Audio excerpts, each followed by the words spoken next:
Welcome you all because we are live! Welcome for all of you that are joining us on round 18 of LBFF. We're bringing you guys the confrontation that is going to happen today between groups A and C. And of course, we'll bring all the 6 maps of this last round of week number 6. A week that should be ending the regular phase of LBFF if it was the last season or the past seasons.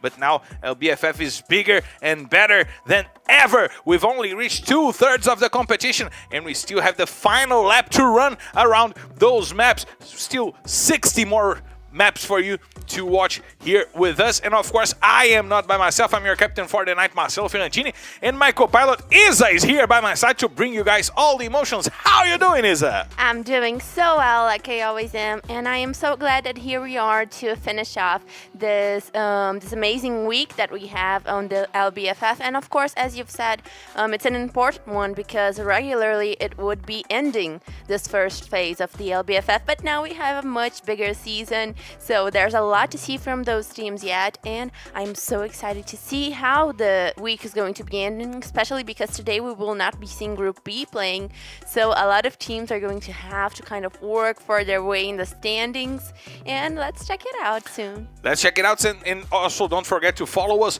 on our social media at FF Esports. Don't forget to follow me at Marcelo Fiorentini and Isa at Isa13X, and let's check out the standings to know how are we getting to the day here today. Magic Squad now fighting to defend themselves the leadership of the competition. Yes.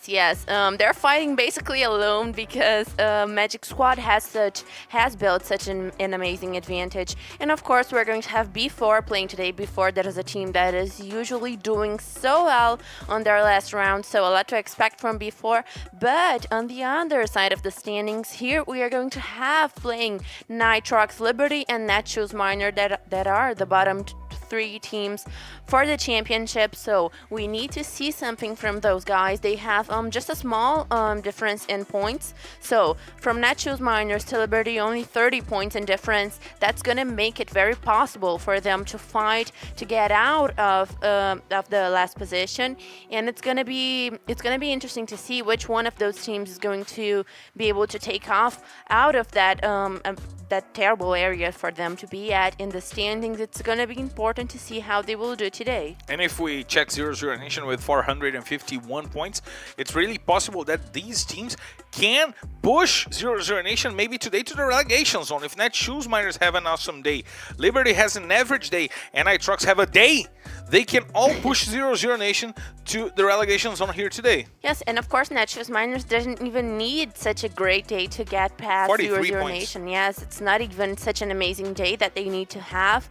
but 0-0 Nation really surprising us in a negative way, of course, to be such a strong competitor for the bottom of the standings, because they are a team that did not start badly. They didn't have a great performance throughout the championship, but they also did not start badly, so it is surprising to me that they probably will sleep in this week in the relegation zone. And who is having a blast are our kill leaders here throughout the season that are going to come up on the screen for you guys. See us with 121. Had a good day here yesterday, but Iago had an incredible day, and Iago will be playing today, is it? Yes, we have been talking so much about Iago because he has had such a monopoly over the kill leaders rankings, so it is so important to see how Iago is getting there, and of course I'm excited to see how many kills he's gonna have today, because he can get past Cias if he gets one of those amazing days. We saw Iago having 20 kills in just one day, so maybe that's gonna happen again. And talking about that, check out this video package that we prepared for you guys. Olha o Ender! Explosão te acabou!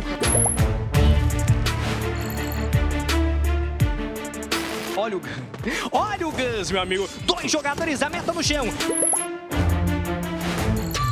Não é meu objetivo ser MVP ou estar no topo, mas se meu time estiver indo bem, terminar a classificatória bem, consequentemente eu vou lutar com muitos abates e estar fazendo muitas kills. Olha o lançado bom! Maravilhoso, Bobs!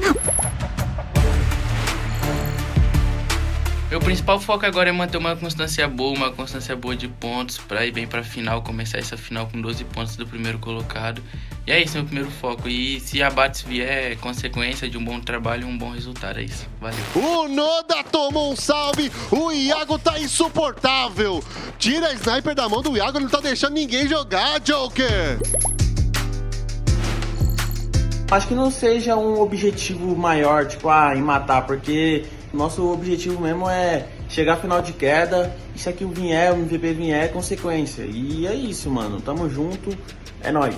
Olha o Cias, mais uma granada pra cima do adversário. Olha a granada do Cias. Olha a granada do Cias. Não para, garoto. MVP, como eu sempre disse, é consequência. Se você for MVP, parabéns. Se não for também, segue o jogo, tá ligado? Segue o fluxo. Então, acho que o segredo para se manter no topo é sempre pensar no coletivo e não só no individual.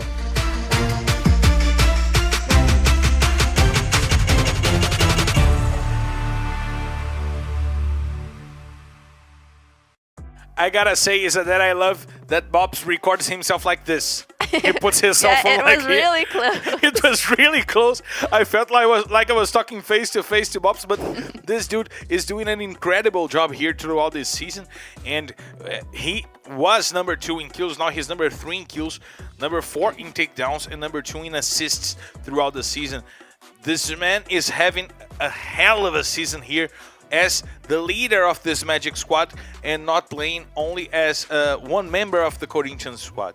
Yes, and Bobs is, as the captain of Magic Squad, as the team leader, he is really the most important piece in the Magic Squad puzzle. So I would say that he's doing such an amazing job, not only with his team, but it really shows that he is playing such an amazing game when we see him in the 3rd position for the MVP, of course, and he will be playing today as well. So maybe if he has an amazing round, an amazing day, he's gonna be able to get to see us as well. He needs 21 kills. It is hard. It is very It would be hard. a record. It would be a record time with the Yes, Trap. time with Trap.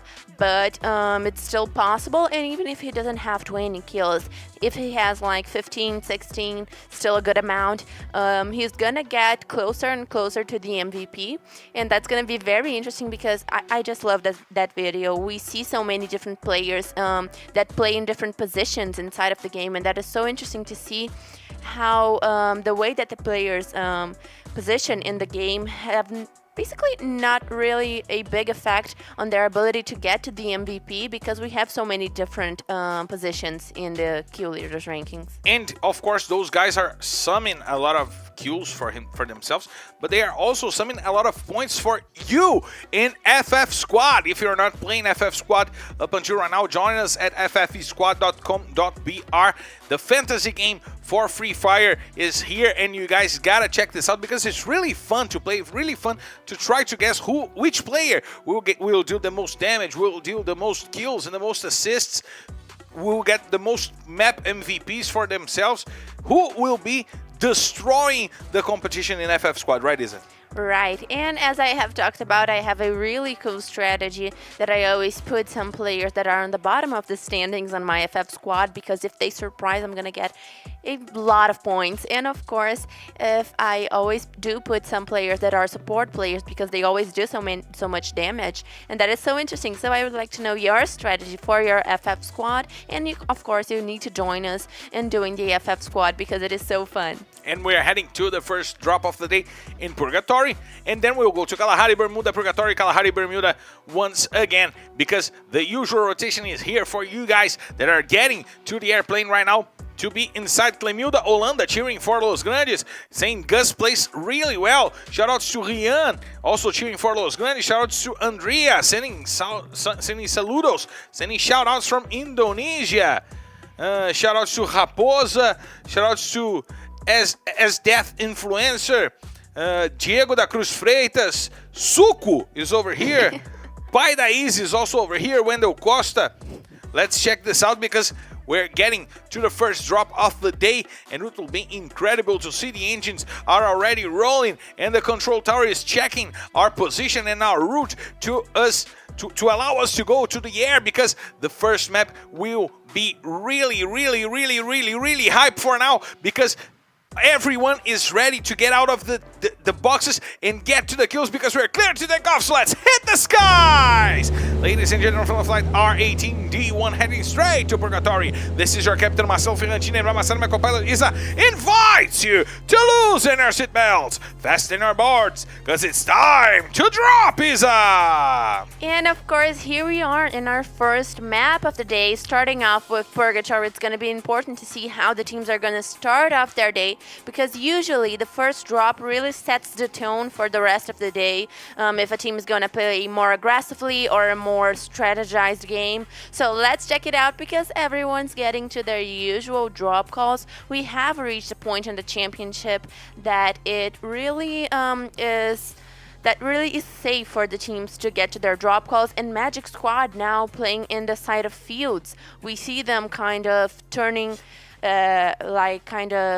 reversing between field and force according to the confrontation on the group, but Magic Squad is, regardless of their drop call, the best team on Purgatory. So it is cool to see how much they change their drop calls, they change their squad, they change a lot, and they still always are able to punctuate well. But here we have Nitrox, and Nitrox is taking a look at Vivocade.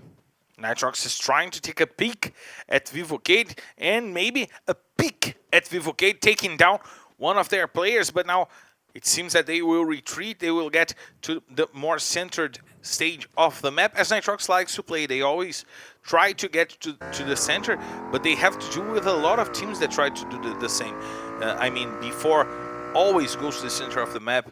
God Unidas, when they're playing, they tend to go to the center of the map. So it's kind of a messy space by Brasilia, by Fields. It's kind of a messy place, right? Yes, it is, definitely. And we also have a messy kind of situation going on field, especially because it is an area that all teams like to use to make their pathway throughout the safe zone.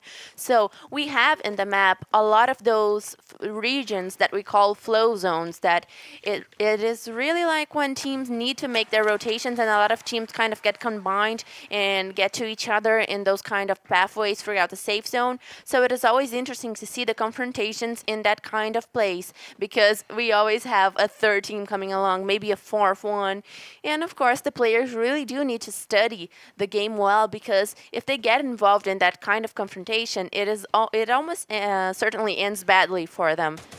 And it's a spot where not only the teams rotate through, but sometimes they stop to regather, to use some of their med kits, to try to organize their loot, to split the loot between the players. So sometimes it's a stopping zone for them, which crowds a lot that space, right? Yes. And B4 is leaving Brasilia in only 3 minutes in the map, so we know that the rotations are being so much quicker due to the safe zone new changes. So a lot of teams that usually stay in their drop call are kind of going towards the safe zone a lot faster. So early on the match, they only made their loot in 3 minutes, which is kind of a record time for making their loot, and they're already positioned in the road of fields. So it is important to see how the timing of the teams is that. And of course, if before is not in Brasilia, it's because the safe zone is not in Brasilia. So the safe zone going a little bit north towards the map, that's going to be interesting to see how the teams in the island of Central, Fire Brigade, Lumber Mill are going to be able to make their way, because they are the further away from the safe zone. And it's a new tendency with the safe zones closing so quickly that the teams are using the radio sooner in the matchups to know where to go, or if they stay on their drop calls, right? And then we see Cruzeiro trying to get to B4. There maybe will be a tough confrontation right now, as we see Menor starting in this lineup from Cruzeiro right now, trying to get to the best zone, and they seem to not know that B4 is by their side. Let's see Menor trying to rotate. He doesn't have that pads, that information on the names of the players. He just see the specific character of each player, And now he got the information. Iago is the first one to get some shots, and Menor is rotating, trying to get to a good position for the rush. The jumps are trying to get in, and Juan will take Bops to the floor on the other side of the map, and Menor just got in the middle of the hole before Squad. They are joining him inside of the CR7 trap. Now puts Iago to the floor, and Lobato will put R7. Menor is still not on the floor. Finally, Lobato gets it, but Trap puts Lobato as well to the floor. Shinase takes a lot of damage, and now 2 kills are on the hands of Trap. He isolated the players from before, and now he's trying to get it, and Giga will get one more after Trap gets the third one. 3 kills for Trap. He's trying to get once again to the kill leaders list. Yes, but an unfortunate start for Iago from before that just dropped in the 12th position. That was a shocking position for them to drop on, but the match does not stop. We have already Los Grandes against Magic Squad. They took the first player down from Magic Squad. It was Bops, and the numbers advantage is not built anymore. Gus gets Drax, but Italo brings it back. Gus will get the kill on Drax, which leads Los Grandes to an advantage. Now we see also Corinthians and Liberty going at it, but Gus is still trying to get the grenades out. He might take some players down from the Magic Squad. We see that Liberty is getting the best of Corinthians right now. 2 players down, and also Corinthians going back to the lobby in the 11th position. We see Fon trying to get the shots out with the Groza. Gus is leading the rush. Fon is playing from afar. Fon will get Guasha. He will get the kill on Guasha as Bobs tries to keep the Magic Squad alive. He will not be able to. Magic Squad, the leaders go down on the hands of Los Grandes. Shout out to Titan, who is on the chat with us, cheering for Los Grandes. And Cias must be very happy right now in his house because the first competitors for the MVP have just dropped in the map without any kills. So we have Bobs and we had Iago getting in the 12th and 11th position without any kills. So Cias must be really happy right now. Los Grandes making a great rush towards those teams, but right now Fonzing is trying to pick up the players back to the game. And the Magic Squad falls on the 10th position, however, with some kind of tranquility. They got 2 kills, 1 point for position, 3 points for them, but before got no points. So the chase for the top of the standings will be safe for them, at least in this map, Isa. Yes. And Magic Squad is a team that is doing so exceptionally well. We saw them playing yesterday, right? And they had a bad first map, a bad first purgatory, but then they really woke up in the day, and of course they were able to get a lot of points. Magic Squad is a team that we are seeing more continuously to never do badly, but a team that is doing badly currently on the championship, which is not usual, is Metagaming that we have on our screen right now. They need a good day because they've been having some rough patches, like Fluxu as well. We see a lot of teams that started off the championship so well, kind of trembling over the rounds. So it is important to see how they are going to come back from that. Lohan saying he was leaving home, but he remembered that there is LBFF, so he stayed. Vernek wants to Vivocate to get to the top and secure those 12 points to the finals. Vivocate supporters feel a lot of those points in advantage for the finals because they lost the title last season because of it, right, Isa? Yes. It is important to know how those points that you get to the finals have a direct impact on how the finals are going to be. So we really need to see the teams. That's why the teams value so much being in a good position inside of the standings.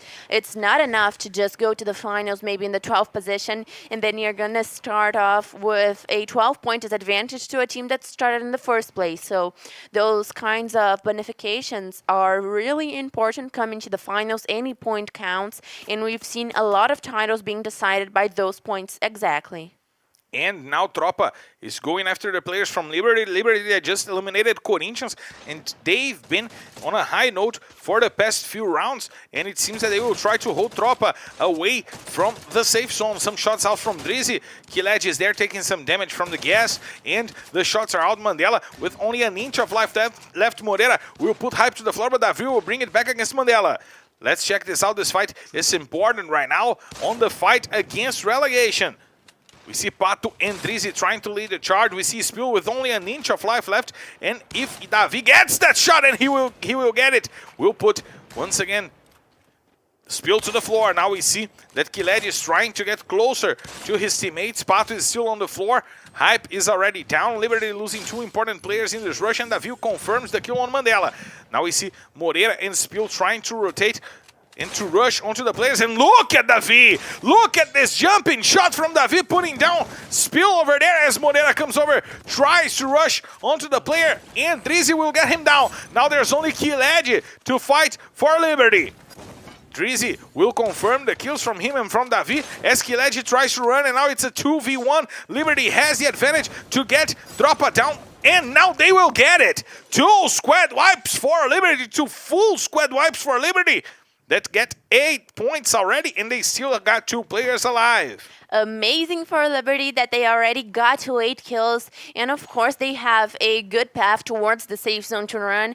But even though we are seeing such an aggressive Liberty these days that we did not see in the beginning of the championship, Liberty is a team that is making so many different moves right now and really surprising us due to their evolution inside of the championship. So very important day for Liberty, very important outcome for them, and if they do really well, they might be fighting to get to the top 12, and that is the team that we are talking about that literally was in the last position inside of the standings. So it's not too late for any of the teams, and of course Liberty making an amazing game, very surprisingly. Congratulations for them because they are doing really well right now. The shots are coming out on the players trying to get down, the 2 players from Liberty, and Team Liquid is trying to avoid them to get to the floor once again. This is really dangerous for the teams that are using the revive function a lot. Some of the players don't get to go down once again. Yes, we are seeing more and more players falling off of the sky in the end game, like in the middle of a confrontation, and players just falling down the sky. And that is so important because the players really need to keep an eye because they can pick up those kills easily if they see the players while they're still in the sky. Oh and now God. Metagaming goes down on the hands of Prozin. Amazing grenade by Prozin. Juan gets the last kill, but Los Grandes is still trying to defend themselves using the Watchtower. Metagaming literally went out in like 5 seconds. It was 5 seconds between one of Prozin's grenades and some shots by Los Grandes, and that they were all wiped out. So bad start for Metagaming, but Los Grandes starts off really well with 5 kills already. A good, strong position. They are the best. They have the best position inside of the safe zone. So very good start for Los Grandes. 6 teams, 23 players. Only one team is not with their full squad on their hands. And we see that Cruzeiro needs to go to the safe zone. Liberty is trying to take a space inside of the safe. We see Team Liquid. We see Vivocade now going for their rotations from inside of the gas. We see Nitrox on the northeast. Those are the 6 teams fighting to get the booyah here. And Vivocade is getting really close, dangerously close to Team Liquid. They have all 4 players, and they are going after Boot and MTS, who are on the front line. Grenades from MTS trying to get, but General is also a great grenadier and is trying to get MTS to the floor. MTS deals a lot of damage to General. He is the current MVP, and he will put General to the floor. Now he hits the tree over there as we see tThe putting Menor to the floor. MTS once again, he gets the kill on General. He wants to take now Modestia and Nando 9, but he has the advantage for Team Liquid to start the fight. He wants to get Modestia over there. Pedro RS and Phoenix are also trying to rotate. We see that God and Nando 9 already putting down some grenades to try to take the players from Team Liquid to try to take that advantage away from Team Liquid, but Butch is now rotating and going for the rush with the help of Phoenix. Shots out.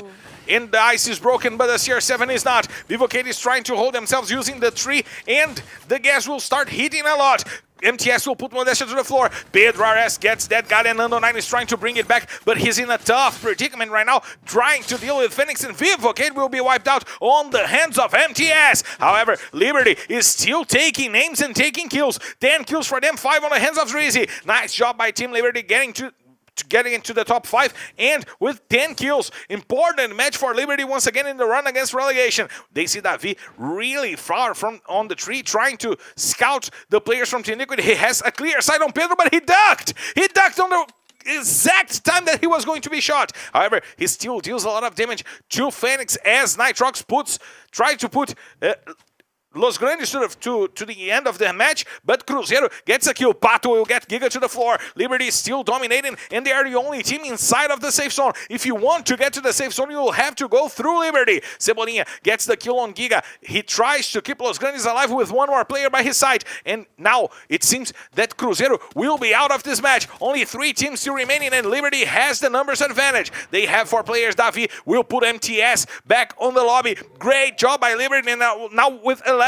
kills. They want to keep going in this match. They want to take the Booyah and those kills. They have 11 on their hands. They have the high ground advantage. They have the position inside of the safe zone. They have everything to get themselves to the end of this match with the Booyah. Pedro Ares takes a lot of damage because of the safe zone. The gas is dealing a lot of damage into Liquid. Will be forced to rotate with the car. They are going for a quick rotation, and Pedro Ares gets a shot from Drizzy. Nice kappa from Drizzy, getting one more kill for Liberty. They are trying to get away from relegation. They want to be here next season. Hype will put Gus to the floor. There's only Cebolinha and Juan for them to deal with. It's a 4v2 fight as Juan now tries to bring Cebolinha.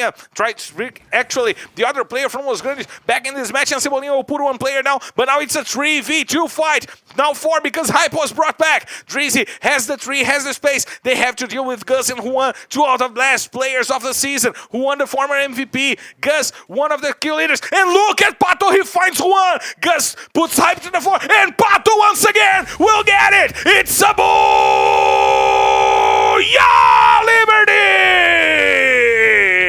This is not the same team that started the season.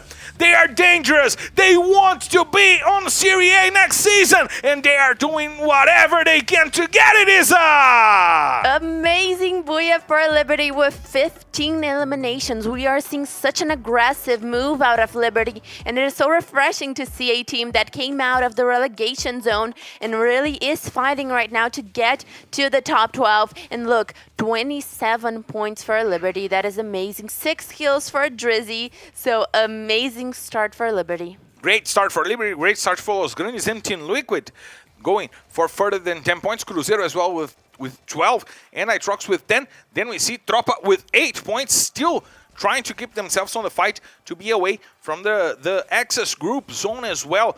But it's really a different team.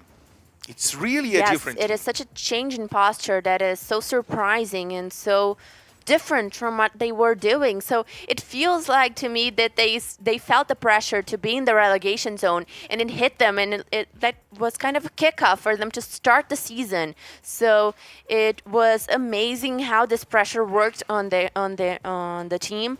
And of course it is a psychological change. I think it is because the players did not change. They did not learn to play better from the night to the day. So what Liberty is doing right now in this stage of the championship is really amazing. Great job from Liberty. We've seen the triple kill from Prozin as well. A great grenade from Prozin getting the triple kill.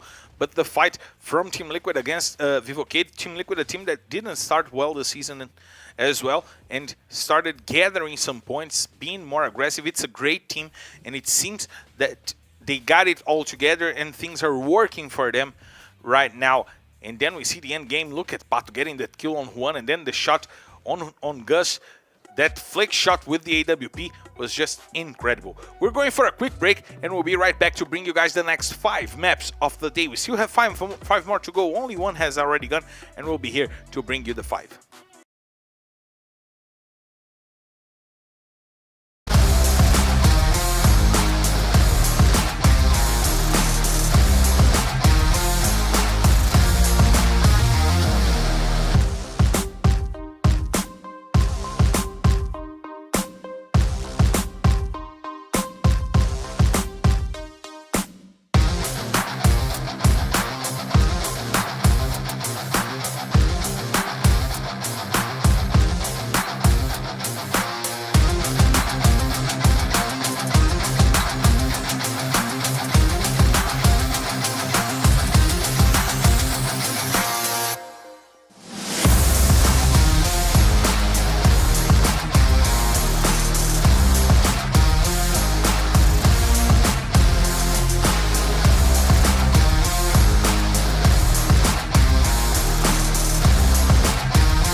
We are back live to bring you guys the next 5 maps of the day, and to start the 5, we're going to Kalahari to see who will do better on the desert, on the arid lands of the desert.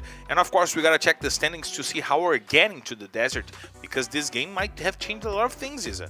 Yes, and of course Los Grandes already going up to the 6th position, and they are going to be competing today with Vivo Cage, because they probably are going to both pass Black Dragons Vasco and get to that 3rd or 4th position inside of the standings. And it's going to be important for Vivo Cage and Los Grandes to be able to make this fight, because whichever team does better will probably take over Black Dragons Vasco's spot in the standings. Cruzeiro also going 1 spot up. They are competing today with Corinthians, but both teams will probably leave God Unidas to the 9th position.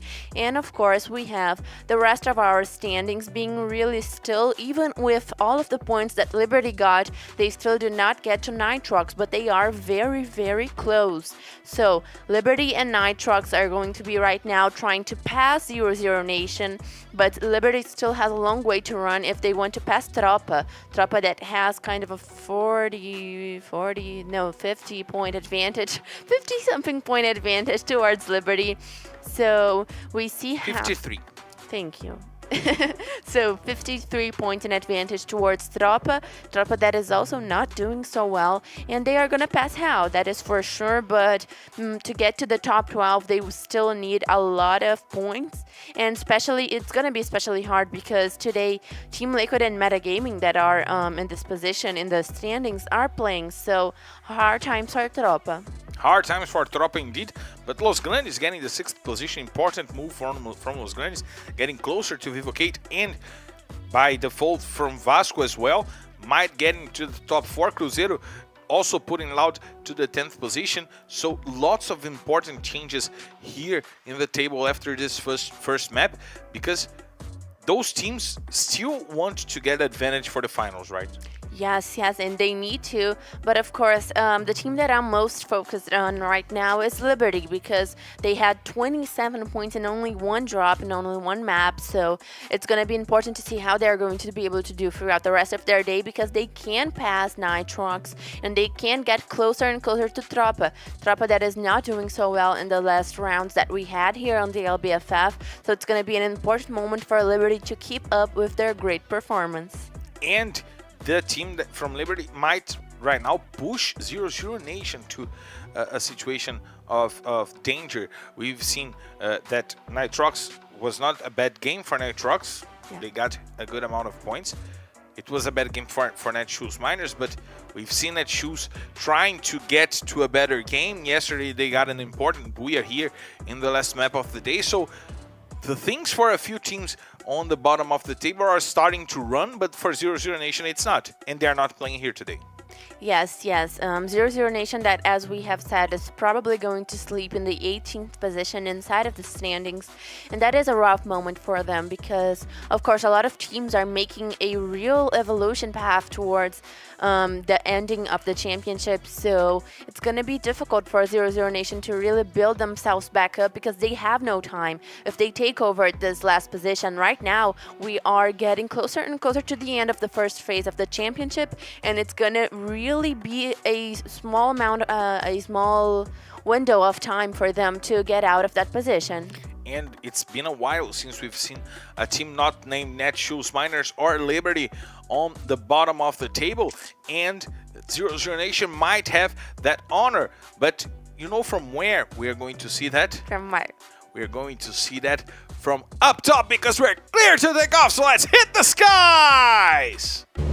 Ladies and gentlemen, from flight R18D2 heading straight to Kalahari. This is your captain, myself, Fernandinho, and by my side, my co-pilot Isa invites you to loosen your seatbelts, fasten our boards, because it's time to drop, Isa! Second map of the day, we are getting to Kalahari, and of course all the teams are going throughout the map, getting to their usual drop calls. We see no significant changes in the team's drop calls at this point in the championship, but look, we have before, as always. Is if you have one certainty in life, is that before is always going to be in the refinery. So there they are, and they should need a better map right now because they started off the day with 0 points in Purgatory Kalahari. And of course, this map is really their strong suit. We know before to be one of the dominant teams of Kalahari. So important times for them. But look who's spotting Quali. Liberty is getting the shots out. Pato is trying to take down Quali, but he saw that it was really far away and he didn't have a sniper. So he just gave up on the idea of putting that butter on the floor. Yes, yes. And Liberty making their loot, we are going to see the teams. I really am interested to see the timing of the teams right now because we saw such an early rotation from before, which ended up not going so well for them, but it really was more due to the rush than to their timing. So the timing for the teams right now, we are getting to two minutes in the match. Everyone's making their loot, but soon we are going to start to seeing rotations. The safe zone has already appeared inside of the map, so the teams have already this notion of where the safe zone is, where they need to go, the positions that they need to take.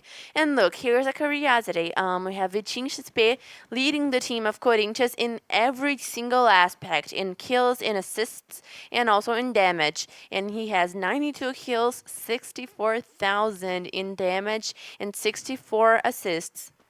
He is a really important player for this Corinthians squad, and Corinthians that today is playing with the Zenak as the IGL as the captain, as the in-game leader for this Corinthians squad, and not Memgod, and they need to settle with one of them. It's not good for them to have those changes happening a lot, or maybe this could be actually a strategy to make the team play in different ways to get to a moment where the team performs well with both of them as IGLs, and they can change during the course of the day, right? Yes, of course, Corinthians is a team that has a comfortable spot in the standings, and they do well, no matter if it's Zenaki making the call for the team or if it's Mengoj. They're both incredible game captains, so we really do see how Corinthians has this variability of captains, of casting of the squad, so it is important for them right now that they kind of test both of the team captains because they need to kind of decide.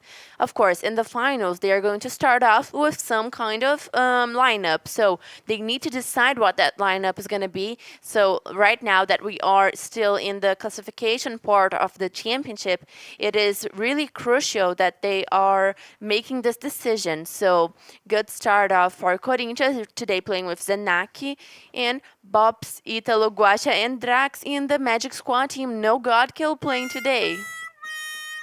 Is this for the Magic Squad? This whack, whack, whack?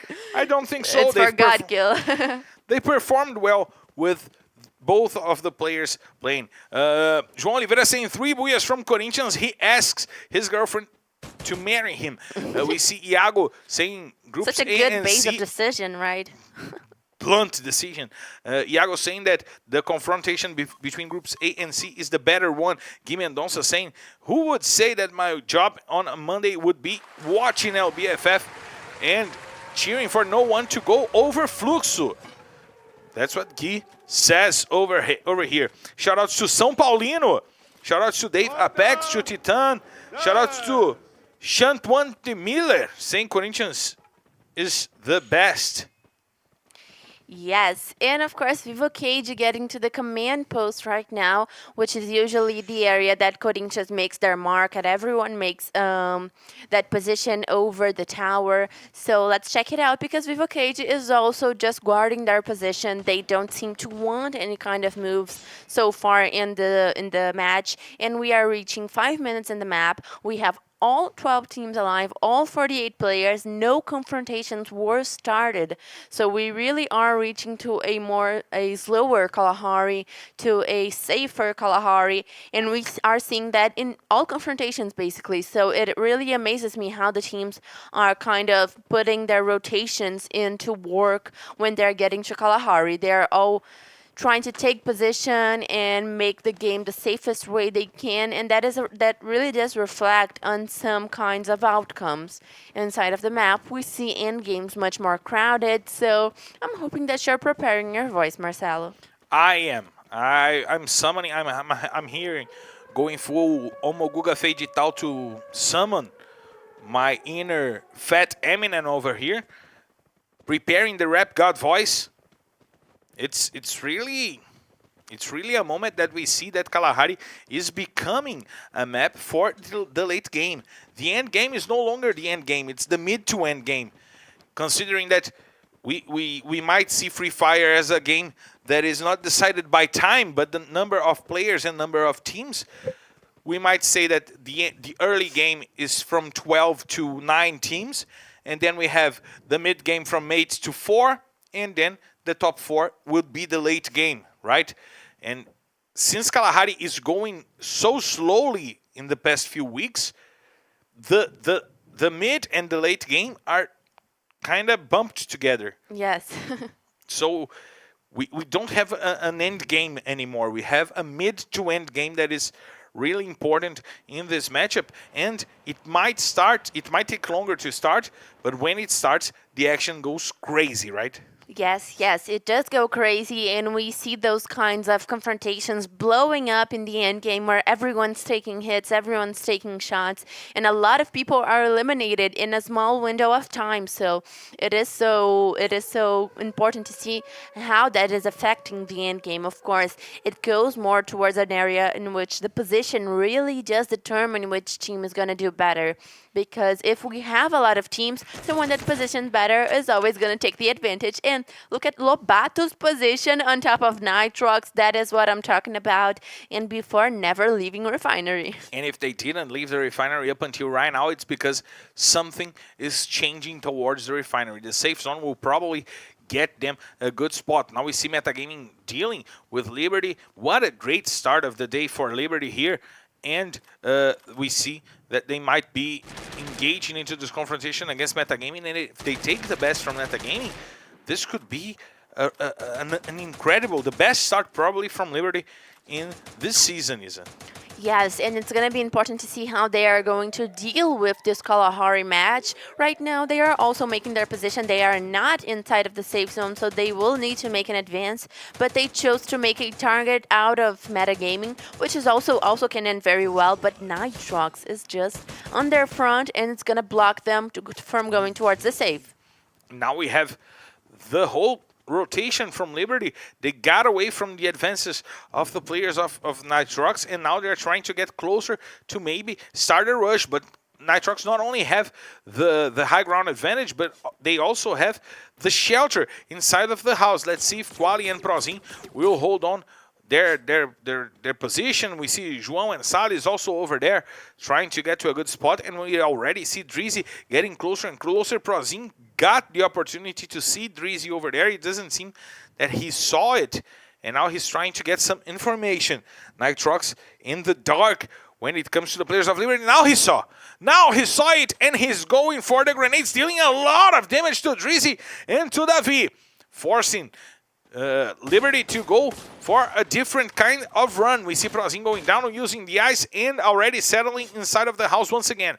Salles is rotating to get closer to Prozin, to João, to Quali, and now getting to the other house where he can try to perform better the support function. And then we see Metagaming also going after the players of Netshoes. Miners Field will put Pão to the floor. Natividade brings it back, sends Cauê to the floor. Rafaex with the sight will put Natividade to sleep. Cauê gets a good kill on field. Now it's a 2v2 fight, and those two teams will have to run away because Cruzeiro is coming over to take the kills. We see Rick over there still trying to use the grenades. Broilo overextending a fight that could put Netshoes Miners in a bad position right now as we reach 10 minutes into play, and finally the players start killing themselves. As we said, the early, the mid, and the late game are smashed together on the last minutes of the match. Now we see Rick rotating. He might get face-to-face with the players of Netshoes Miners, Metagaming, and Cruzeiro comes over. Trap will take the kill on Cauê. We see Rick over there trying to get a better positioning, but he got the kill stolen,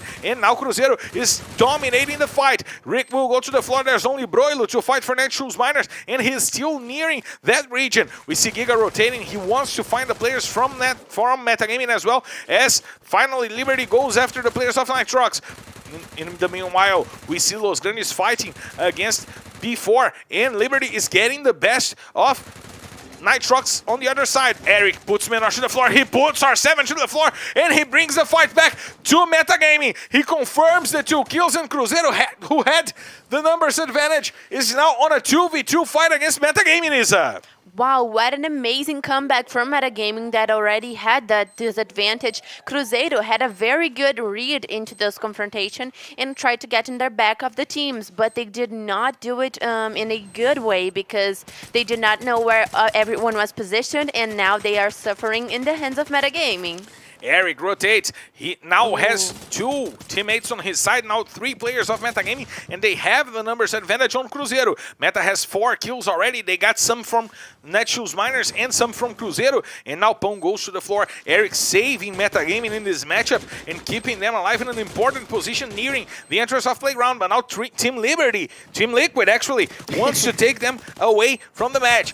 Talking about Team Liberty, Team Liberty is great. They lose Team Liberty. Talking about Liberty, they lose a player to Nitrox as well. MTS is trying to find the correct grenades, and he finds Rafaex. Nice job by MTS. The MVP is trying to keep himself alive. Pato will get Broilo, and the Netshoes Miners will go back to the lobby with no points for position on the 12th position. The first squad wipe happening at 12 minutes of play. A long match is coming towards us. We see before getting the kill on Moreira, Tropa trying to rotate to near the spot where before is right now, but the safe zone is closing. Boot will have the players from Metagaming forced to himself, but the ice was put right in front of his face.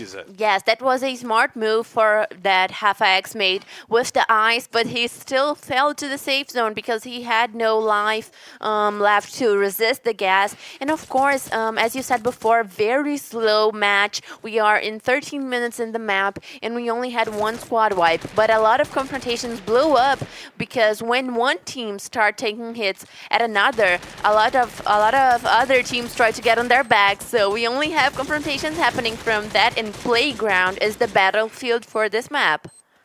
Indeed it is. As we see Pedro Ares rotating, we see Gelo taking Kiled, and Tropa will go down on the hands of Corinthians. Gelo and Zenak getting the kills. Pato will put Quali to the floor. Liberty is still fighting to go over the players from Nitrox. An important day for Liberty. They can leave the relegation zone. Quadra kill for Pato. Lots of kills once again on the hands of Team Liberty. Now we see Liquid rotating. It's tough to cast Liberty and Liquid. It's really tough. And then we see MTS now dealing with Vivocade. Once again, the fight going on between Vivocade and Team Liquid. We see Nando9 far away, getting some shots out, dealing a lot of damage to Bud. And Phoenix already went down. Nando9 will now get Giga. And Vivocade will be struck in a fight between Cruzeiro and Team Liquid. Pedro Ares puts that guy to the floor, but he was sighted by one of his teammates as we see General trying to go in and trying to take down the player from Team Liquid. MTS will put one down, and General will bring it back. MTS confirms the kill on Nando9 and Dead God. Now there's only 2 players to fight for Vivocade, but they will get the kill on MTS because Trap got the kill on Bud. More grenades coming in. General will go to the floor. Cruzeiro is trying to keep themselves alive and still fighting. They are not going down without a fight. And now Magic Squad is coming. They kept themselves silent, and now they are going downhill. But Liberty once again coming in and taking down Cruzeiro. What a start of a day for Liberty. Great moment for the team that is fighting against relegation. We see MGA and Magic Squad getting ready to fight at the end, and Pato will get Guasha. But Hype goes down on the hands of João. They gave their back to Nitrox, and Nitrox came back to take down one of their players. Hype goes down. Drox is rotating. He gets Phone to the floor. Magic Squad fighting against Los Grandes. This is a fight that is going on for a few minutes. João will put Pato to the floor, but Juan went down the hill. He came down the hill hard and died. João will get the kill on Pato. Drax will put Phone to the floor. Now it's a grenade fight between those 2 teams, Magic Squad and Los Grandes, trying to get a better positioning by the hills. We see Ítalo rotating. He's going for the Russian here. He's getting the kill, but Gus will get a double takedown on the grenade. The players will be brought back into the fight, but the double takedown will slow the rotation from Magic Squad. As we see before, in a good positioning under the pillars of the refinery, holding themselves right by the side of Corinthians. They might get a good position to try to fight on Corinthians, who is nearing the valley. Besides them, we see that Liberty still has tThe, who was brought back into life, and he's hiding in the refinery, edging the safe zone, and he is above before, so before we will not see him. tThe can try to save Liberty, inside of this matchup, he has an inch of life. One bit of life over there, and it seems that Chinese knows of his presence. But he's got a Glock. He's only got a Glock. There's nothing he can do about it. Chinese knows of his position. He jumped in to try to get a kill, and he will be taken down. He fell by the damage of the fall. He died by the damage of the fall, indeed, and now we see Chinese trying to get the grenades out to take the players from Nitrox. João is over there keeping himself alive, trying to hold on to this match. He will not be able to. Razuri was the one to take the kill, and now before is aware of the position of Corinthians. Now they might fight with the advantage of the top-down position, but they also got to see the players from Magic Squad. Corinthians is trying to hold the Magic Squad away from coming up. Hazur, he has a good positioning to fight, but maybe it was not that smart from Corinthians to start the fights right now, is it? Yes, and we see a Magic Squad, a Corinthians, and before getting to the end game so quietly, all of those teams had an amazing timing, and they are getting right now. Jubinha will get Vitin XP to the floor. Hazur brings it back, puts Jubinha to sleep over there, and now the rush with Gelo. We'll try to get the players from before, but Chinese already puts Senak to the floor. Lobato brings it back, gets Gelo to the floor, and there are two players to fight for Corinthians. Vitin XP and Hazur. They will try to bring back one of our players, but the Magic Squad came over. They took down the players that were remaining from before, and now they have to fight only against two players from Corinthians. It's a 2v2 fight with Drax and Italo. One player down aside. Now it's a mano between Vitin XP and Italo. The rush comes over. Italo goes to the floor, and he gets Vitin XP down. So it's a booyah, Magic Squad! The leaders are back on the run. They want to open up the gap against before. And even though they got to the top 3 with their rivals, they got the better of it and they get the Booyah, Isa. Amazing for Magic Squad getting their Booyah in Kalahari. Of course, they got in the safe zone so quietly and they were so good into making their timing and getting their position inside of the safe zone. We saw so many confrontations in Playground, but in the end of the game, no teams that came out of that region were able to fight for the top 5, of the match. So of course, it was Liberty. Only Liberty, and it was really hard for all teams that were involved in that flow zone. But of course, Magic Squad doing so well, getting this Booyah. But Corinthians, I thought for a second that Corinthians was gonna get the Booyah, especially because if Viting had just got one shot with his Charge Buster to I think it was Italo, he would have been able to get the Booyah. So still great match for Corinthians. They were able to get 5 kills in second place, which will get 6 kills in the second place, which will get them a lot of points. 15. So 15 points. Oh, I love how Marcel is just like my human calculator. 15 points for Corinthians, 19 for Magic Squad. We'll look at Liberty, 12 points, 39 for them already. And they needed 43 to get to 0-0 Nation. They are in a comfortable position right now that with 3 or 4 more points, they will be out of the relegation zone and closer to Tropa on the 14th position and getting closer to the teams on the 13th or more position, is it? Yes, I'm eager to check the standings to see how Liberty is.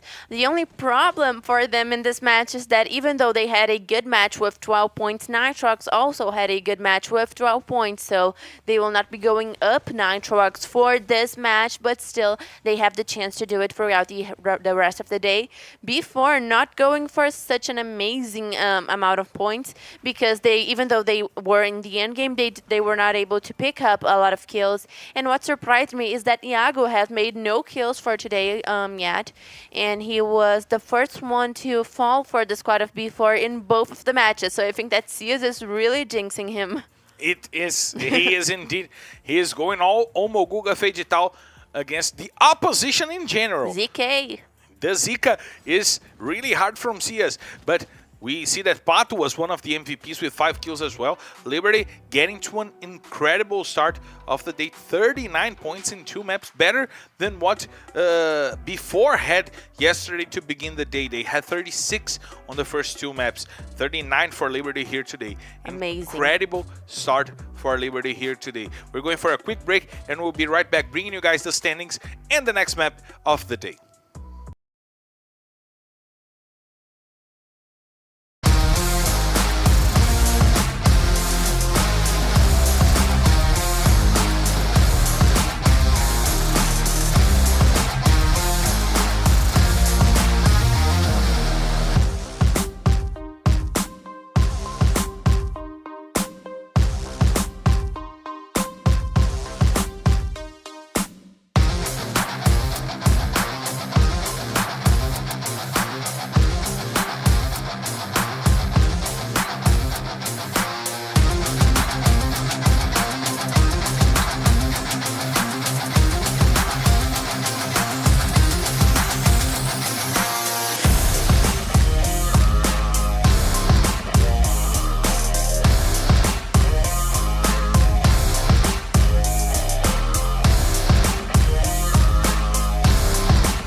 We are back live and we gotta check the standings because we're heading to Bermuda and we gotta know how we're getting to Bermuda, Isa. Yes, and look at Nitrox and Liberty, both passing 0-0 Nation. Netshoes Miners still has about 40 points to get to 0-0 Nation, which is basically the same amount of points as they started off the day. Those first two maps were very hard on Netshoes Miners, but still, they have the time enough to get to that punctuation.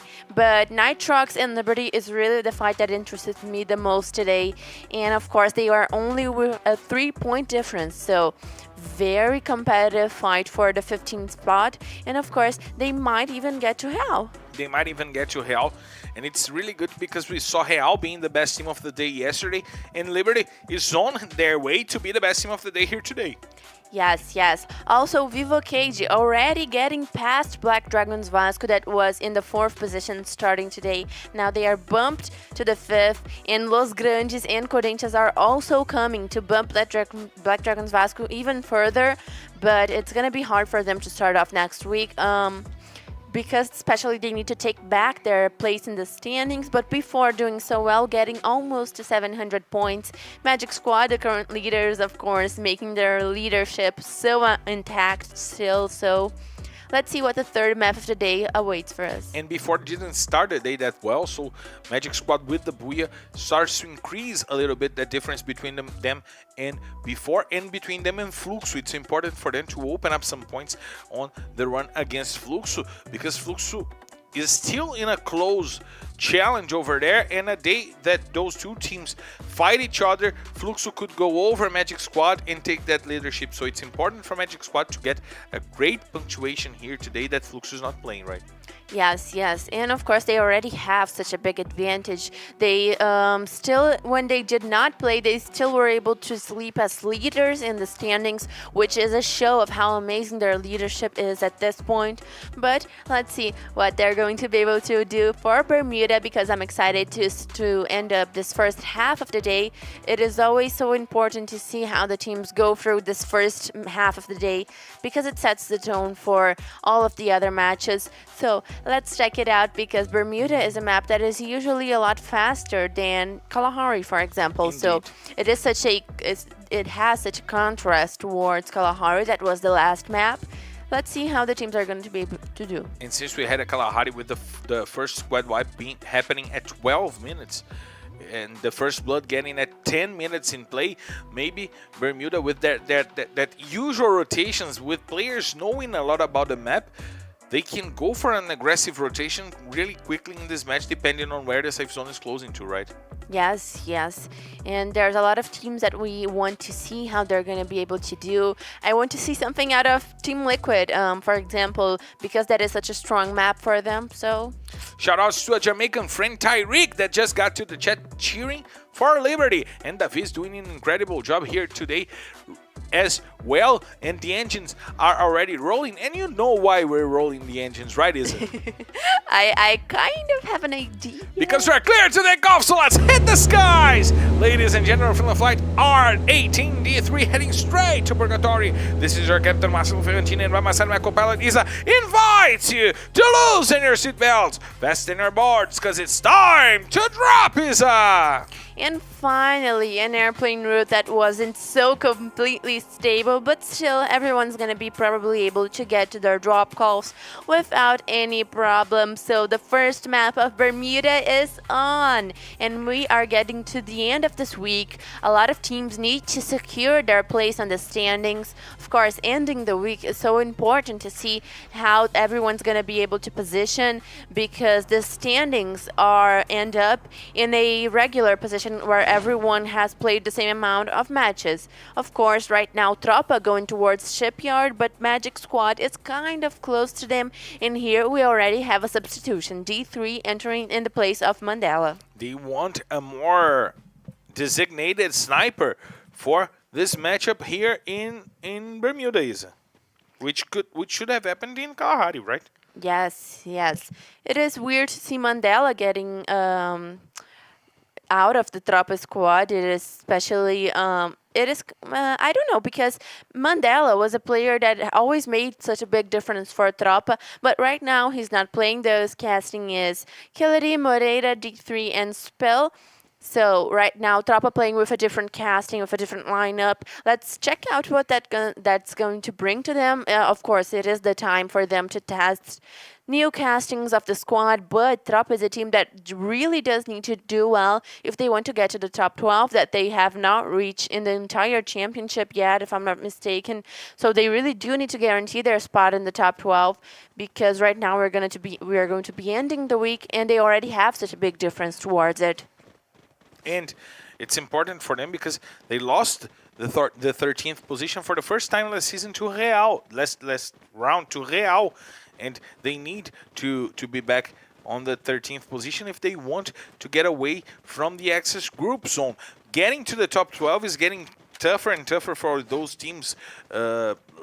Team Liquid has a 70 points difference between them and those teams, and they're still playing here today, so they can get that difference even further. So for Tropa, or maybe the teams below Tropa, to try to get to the top 12, to try to get to the finals, it's a real tough job right now, isn't it? Yes, of course, Loud also has built up an advantage of points towards Tropa, which is bad news because Tropa and Loud had basically the same amount of points in the beginning of this week, but Loud doing so much better was able to build this advantage, and Tropa really needs a good outcome today if they want to get towards Loud again, that now is taking the 12th position, the 12th spot in the finals. So let's see, because we are in 3 minutes in the map. Most teams are already making their rotations. Netshoes Miners going uphill towards Bimazaki. So the safe zone has closed towards this place in the map. The safe zone is a little bit more centralized than usual. So let's see how the teams are going to be able to make their position. So far, no confrontations. Shoutouts to Aditya Fabrian and to São Paulino over here, cheering for Los Grandes. Cheering for Los Grandes before Vivocade. He's cheering Fluxo. Fluxo is not even playing here today. My man, you got to decide who you're cheering for. You may cheer to everyone. It's no problem. Yeah. Then we see. Like us, we always cheer for everyone. I have my team. You don't know what my team is. My team is not necessarily playing on Serie A or Serie B or Serie C. My team is not necessarily even playing, but I have a team. And do you know what my team is? That makes no sense. Do you know what my team is? What? You don't know. You'll never know my team. What? You will never know. Who do I cheer for?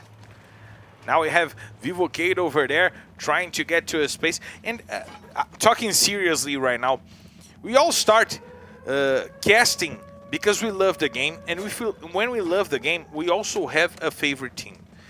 It happens in football. It happens in whatever sport it is. Of course, casters have a favorite team. It's obvious that casters have a team. And look at that fight going on once again. Yes. with Nitrox trying to go over the crane, and this time it's Vivocade holding themselves up, and now two players down from Nitrox, and Vivocade might get the squad wipe. Check this out, Modestia going for the shoulders of his teammate over there. He sees Prozin trying to heal someone, and Prozin is trying to run away. He will not run from Modestia. Prozin is on the floor, and now Nitrox is trying to get from inside of the factory to start a fight against Vivocade. Yes, and Nitrox really this never ends well for them, but right now they're going to be able to either make an escape or try and keep this confrontation with Vivocade. Vivocade is going to probably get down the factory and try to pursue the rest of the players because they know that they already took one down. So it is an advantage towards Nitrox. Let's see how this confrontation is going to go because Vivocade is already making their advance. Now, the rotation is good. Vivocade is trying to take down and take away the players from Nitrox outside of that shelter that they are in. And then we see Netshoes Miners and Los Grandes going at it, but Magic Squad getting into the fight as well. Gus puts Broilo to the floor, and he is back on the floor. Gus rotates. He tries to get to a good position in Los Grandes. He's running away. They don't want to face Magic Squad right now. Magic Squad inside of the safe zone, and Los Grandes having to run away from the gas. And Nitrox is destroying Vivocade by the factory. They're trying to get that positioning once again with one player less, and João is making it rain on the players of Vivocade. He got 3 takedowns, and now Vivocade has only 1 player to fight. Nando 9 tries to keep themselves alive, but he is sided by everyone, and Sales will get the kill. Nitrox takes factory for themselves. Amazing comeback for Nitrox that was able to take this confrontation from Vivocade, even though they had 1 player less. But right now, Corinthians and Metagaming trying to take over the same position, while B4 is just outside, seeing and kind of looking, observing the confrontation right in their position. We see the players rotating. We see Corinthians trying to take down the players from Metagaming over there. Vichinxp using the grenade launcher to put down the players with the grenade launcher. Now he rotates. He's trying to get the information on where the players from Metagaming are going right now. Shoutouts to Luis Henrique cheering for Corinthians here. And the players are getting to a better positioning. Yes, Metagaming and Corinthians in this upcoming conference, but it is not clear if one of those teams is really going to bet on making that rush or if they're just going to divide the position, while B4 is in the school trying to kind of wait it out. But we have confrontation, and it is Magic Squad. Oh my god, 3 teams in the gas, Marcelo. And we see that Ítalo is trying to play, but he's playing as MC Rian São Paulo. He is with a crazy name right now, but it's Ítalo. It's actually Ítalo. Now we see that him and Drax got hit their names right now. As we see Ítalo rotating, he tries to go after Gus, and he will get the takedown. It was Drax who got the kill. Magic Squad now with 5 kills to their name, and the space to rotate through the observatory is because Los Grandes was trying to take them away from that rotation. They still have to deal with Juan, but it's a 4v1 fight for the Magic Squad. We see Ítalo rotating. Drax was left behind to maybe try to get to a better positioning. And the Magic Squad now leaving away the pod and going after the last player from Los Grandes. Yes. Amazing for Magic Squad already being able to guarantee 5 kills inside of the match. So they already have some points to count on. And it is good that they are really clearing up the area of Observatory. And now Los Grandes is down at the 11th position. Magic Squad is going to have no trouble getting to the safe zone. And they are off for an amazing Bermuda. And the Metagaming squad is going after the players from before. They already got a player down for before. They could take down before, which would help a lot the Magic Squad. Before is the team that is today running at the players from Magic Squad, and if they go down in this match, it would be amazing for Magic Squad, Isa. Yes, it's going to be amazing for them, while Metagaming, Corinthians, and B4 are all in the same position, just kind of waiting for the safe zone to tell them what to do. But it's going to be interesting to see, because Corinthians and Metagaming will not get out of there without confronting each other. They will need to pursue this fight at one point or the other, and it's going to be interesting because it seems like it's right now, Marcelo. Then we see the rotation from the players of Metagaming. Corinthians is also by that side. They want to take those points. Zenak will put Pão to the floor, and when Pão goes to the floor, you got to discard it because it dirts. And then with Zenak getting 2 kills, but Rafa X brings it back, put Vichinxp to the floor. He tries to rotate inside, and Iago will put Gelo to sleep. Before also in that battle, we know that Metagaming was going after before, so the teams are really close to each other, and before is trying to steal some kills in this fight. Kawe tried a snipe shot onto Zenak, and Zenak could go inside of the house, but now the shots are tough. Kawe going for the quick scopes. He finds Hazur over there, deals a lot of damage with the wall bang through the ice, and now Kawe is getting ready to a better spot, to go for a better spot in this fight. It's a 2v2 fight. Zenak is right under the window, and Kawe got to see it. He's going inside. He couldn't go for the flick shot, but now he has to deal with it. Zenak with the charge buster. He puts Kawe to the floor. Now Rafa X brings it back, forcing the last player from Corinthians to come and to try to put his teammate back on his feet, giving time to Rafa X to bring Kawe to the fight once again. It's still a 2v2 fight, a stalemate between those two teams, and there is a player from Corinthians on the second ground, and Hazur takes a lot of damage, but Rafa X could not put him on the floor. Now Hazur uses the window. He leaps outside of the house, and Hafax is charging his Charge Buster to get to the fight. He rotates. He's using the wall. He's trying to get to a better positioning. Kawe is by his side to maybe use the sniper rifle onto the player of Corinthians, but Hazur is right by the ice, and Hafax will try to come over, and he will put Hazur to the floor. Corinthians goes down in the 10th position, and Metagaming gets 4 kills for themselves. Yes, yes. And of course, Rafa X getting the 4 kill, the quadra kill on top of Corinthians. Amazing game played by him. That is such an amazing rush. He really does make a difference for the metagaming squad. That goes off for one good match as well, while we have Tropa and Magic Squad sharing the position of Clock Tower. Let's see which one of those teams is going to be able to get out of there, or if they're just going to kind of hold it off, wait for the safe zone, as we saw metagaming and Corinthians doing for a long time. And despite being a more high-paced game than what we had in Kalahari, still a really slow-paced game for the Bermuda average, right, Isa? Yes, yes.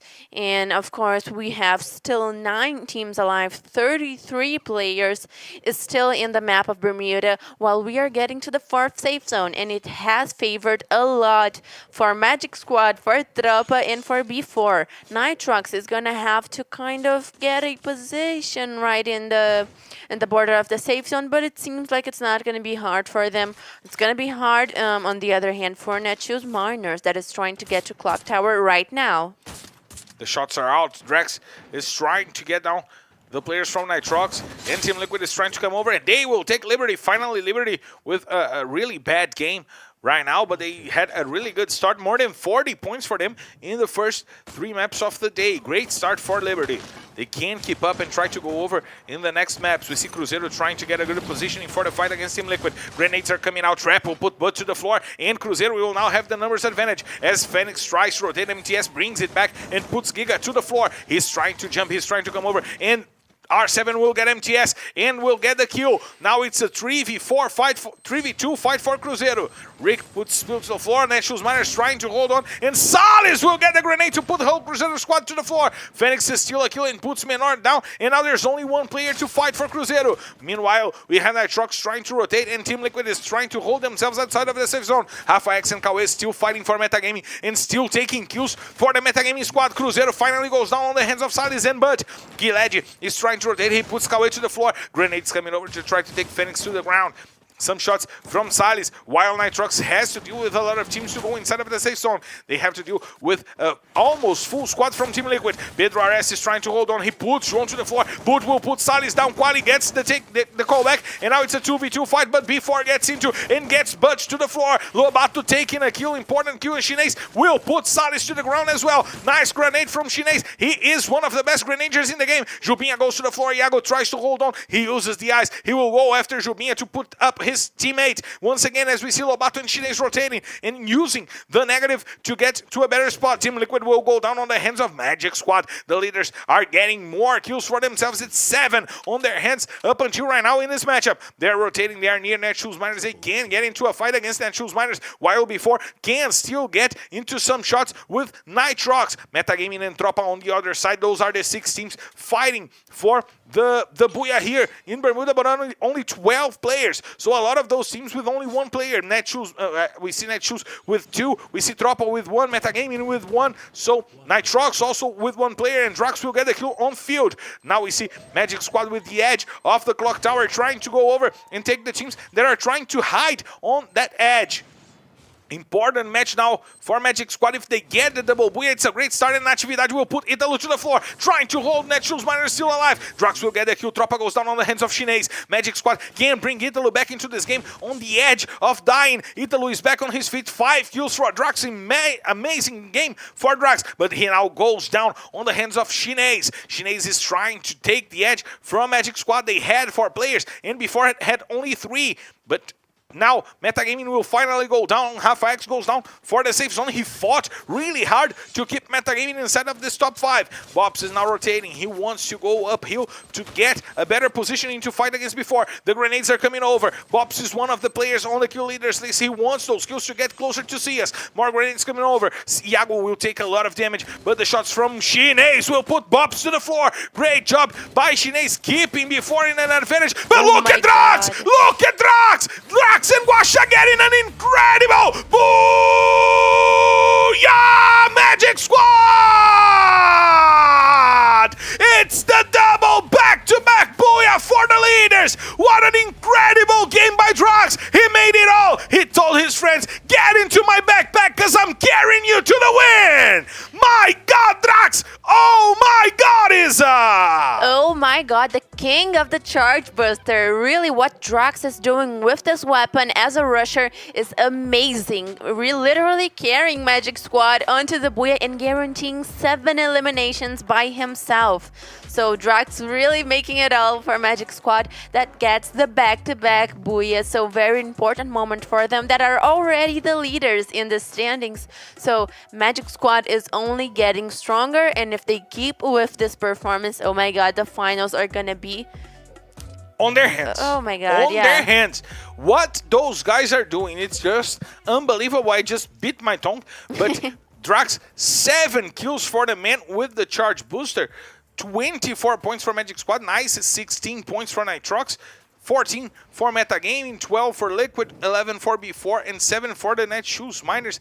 What a game by Drax.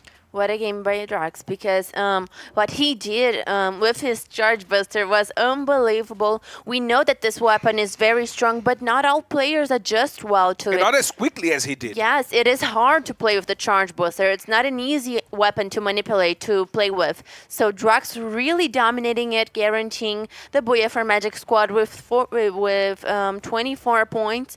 And of course, Nitrox also up for a good match, 16 points. Metagaming also good for a good match. With 14 points. Team Liquid is doing very well today. They are having a very regular kind of performance, which is bringing right now them to a good amount of points. So who's not doing so well today is Vivukage. Liberty right now not doing so well for this Bermuda map, but still they have a good performance today. And we gotta check the standings to see how is the difference right now between Magic Squad. My God, it's a 49 points difference to Fluxo and a 61 point difference for B4. 13 Booyahs to their hands. What a run Magic Squad is having here today. Yes, amazing what they have been doing. And of course, they're going to guarantee their leadership with so much calm. So 13 Booyahs for Magic Squad. Wow, and that's a hell of a lot of Booyahs. And then we go for the second half of the table. Metagaming getting Loud to the 11th position. And Team Liquid will go over Loud. They only need 5 more points here today and 3 maps to go over Loud, sending Loud to the 12th position. However, the position that Loud is right now is really comfortable for them to be in the finals. They are almost 89 points ahead of Tropa, that is not having a good day here today and will not get to shorten the distance. Who is trying to shorten the distance is Nitrox and Liberty. Onto Real, onto Tropa. They are having good results to start talking about the fact that those two teams can leave the access group zone. Yes, amazing performance by some of the teams that are playing today, and that of course reflects a lot on the standings. We have Tropa that is really kind of trembling in the championship, but Loud has built an amazing advantage towards them. Of course, Magic Squad, the leaders, are amazing, and they have been doing something today that is really special. We're going for a quick break, and then we have a video package prepared talking about the leaders, talking about Guasha. That will come right after the break, and we'll be right back to bring you guys the next 3 maps of the day.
rapaziada, meu nome é Lucas, conhecido como Guaxa. Sou jogador da Magic Squad, conhecido como Tropa do Bruxo. E hoje eu vou contar um pouco da minha história, um resumo. Antigamente eu ficava na rua jogando bola, aí onde eu moro não tem esse tipo de quadra que eu ficava saindo com rolê com os moleques. Aí eu só fiquei em casa, comecei a jogar e eu fui jogando, gostando. E um amigo meu me chamou pra line dele. Aí eu comecei a focar no competitivo, comecei a gostar mais ainda e hoje em dia eu tô aqui. Minha mãe foi de boa, só falei, mãe, eu vou pra São Paulo jogar LBFF. Ela falou, ok, no dia da passagem você me avisa. Ela não tava acreditando, aí chegou no dia da passagem, eu mostrei pra ela, aí ela falou, não ficou nem acreditando, ela ficou chorando. Eu tô muito ansioso, porque é meu primeiro split na CH. Tô confiante demais nos moleques, os moleques estão amassando. Tô muito confiante, nós vai ser campeão e ganhar esse mundial também. Vão tentar cobrar a movimentação da equipe da Magic Squad. Godkill consegue acertar o Cebolinha. Olha o Skyler batendo! Que balão! Salve, rapaziada, vou mandar um salve pra minha família, pessoal fã da Magic Squad, meus fãs. Mandar um beijão pra eles, que esse ano eu vou amassar, hein? Pode deixar.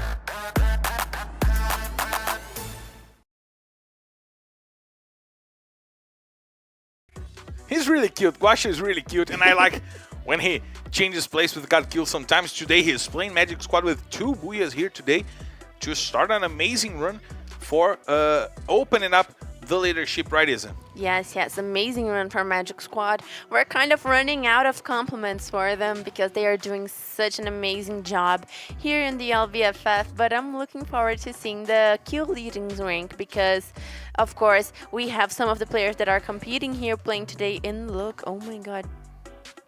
Bops with only 3 kills to start the day. And Iago with none. With none. So the kills from Magic Squad are on the hands of Drax, on the hands of Guaxa. They are doing it all. Gus also not much kills for him. Hender's not playing here today. Sia's not playing here today. But Magic Squad is going full Ronaldinho mode with the double hang loose to the heavens and getting those incredible points. But still, it's a possibility that Iago gets to see 13 kills, 3 maps. It's still doable. He was doing an average of 5 per game yesterday. Yes, he can get to CS, that's for sure. But CS must be very calm in his house, like really happy, saying, "Oh, I'm He here. has the lizard It's on his my hands and he's place." going full Omoguga Fade Tal, jinxing those guys on the kill leaders list because we're heading to an important map right now that is Purgatory. That is the only map that Magic Squad didn't get the Booyah. Let's see if that's gonna change. And if it doesn't change, it will be a back-to-back Booyah for Magic Squad, and it's not impossible Triple to think Booyah. that they can tie the record from before here today. Before last season had 4 Booyahs on a day. It's not impossible to think that Magic Squad Wasn't can do this this today. season? It was last season, 4 Booyahs. Last season. Oh no, it wasn't the B series. My brain is like all B scrambled. series had pain with 4 Booyahs, but on Serie A it was last season that before got 4 Booyahs in a day. Yeah, crazy brain. Crazy brain. But as we are getting to the second half of the day, it's going to be important to see some teams like Liberty, like Metagaming, like Tropa, that are kind of in a weird position in the standings, not very comfortable, so they need to punctuate better. And of course, high expectations for all of those teams, but what Magic Squad is doing here right now is just unbelievable. And of course, in Purgatory, that is their best map. We are going to see if they're going to be able to get one more Booyah, making the triple Booyah, or maybe even just getting a lot of points to make an amazing round that they are already up for. And what impresses me the most is that Purgatory is their best map. However, they are the best team in Kalahari as well, and they are one of the best teams in Bermuda as well. The confirmation, the certification of this team, the consistency of this team, of the Magic Squad, is unbelievable. They always play well, and they're heading to a map where they usually play really well. So it blows my mind how those guys are playing that well, and with every change that they do in the squad, it works well. We see Guaxa and Godkill changing sometimes. We see changes on the rushes. We see changes on their drop calls, and they still are always able to do well no matter what, which is why they are such a strong squad when we are talking about the finals.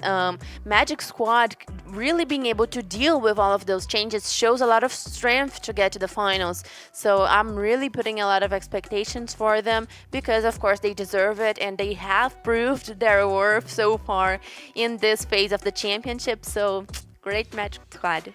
Emery Van Zarid once saying, Evil's Divine is already waiting. We're going to get you, Evil's Divine. Free We're going Fire to crush World you. Series is coming over, and LBFF will send the world champions to Sentosa. You guys better be ready. And you know where I'm so you guys...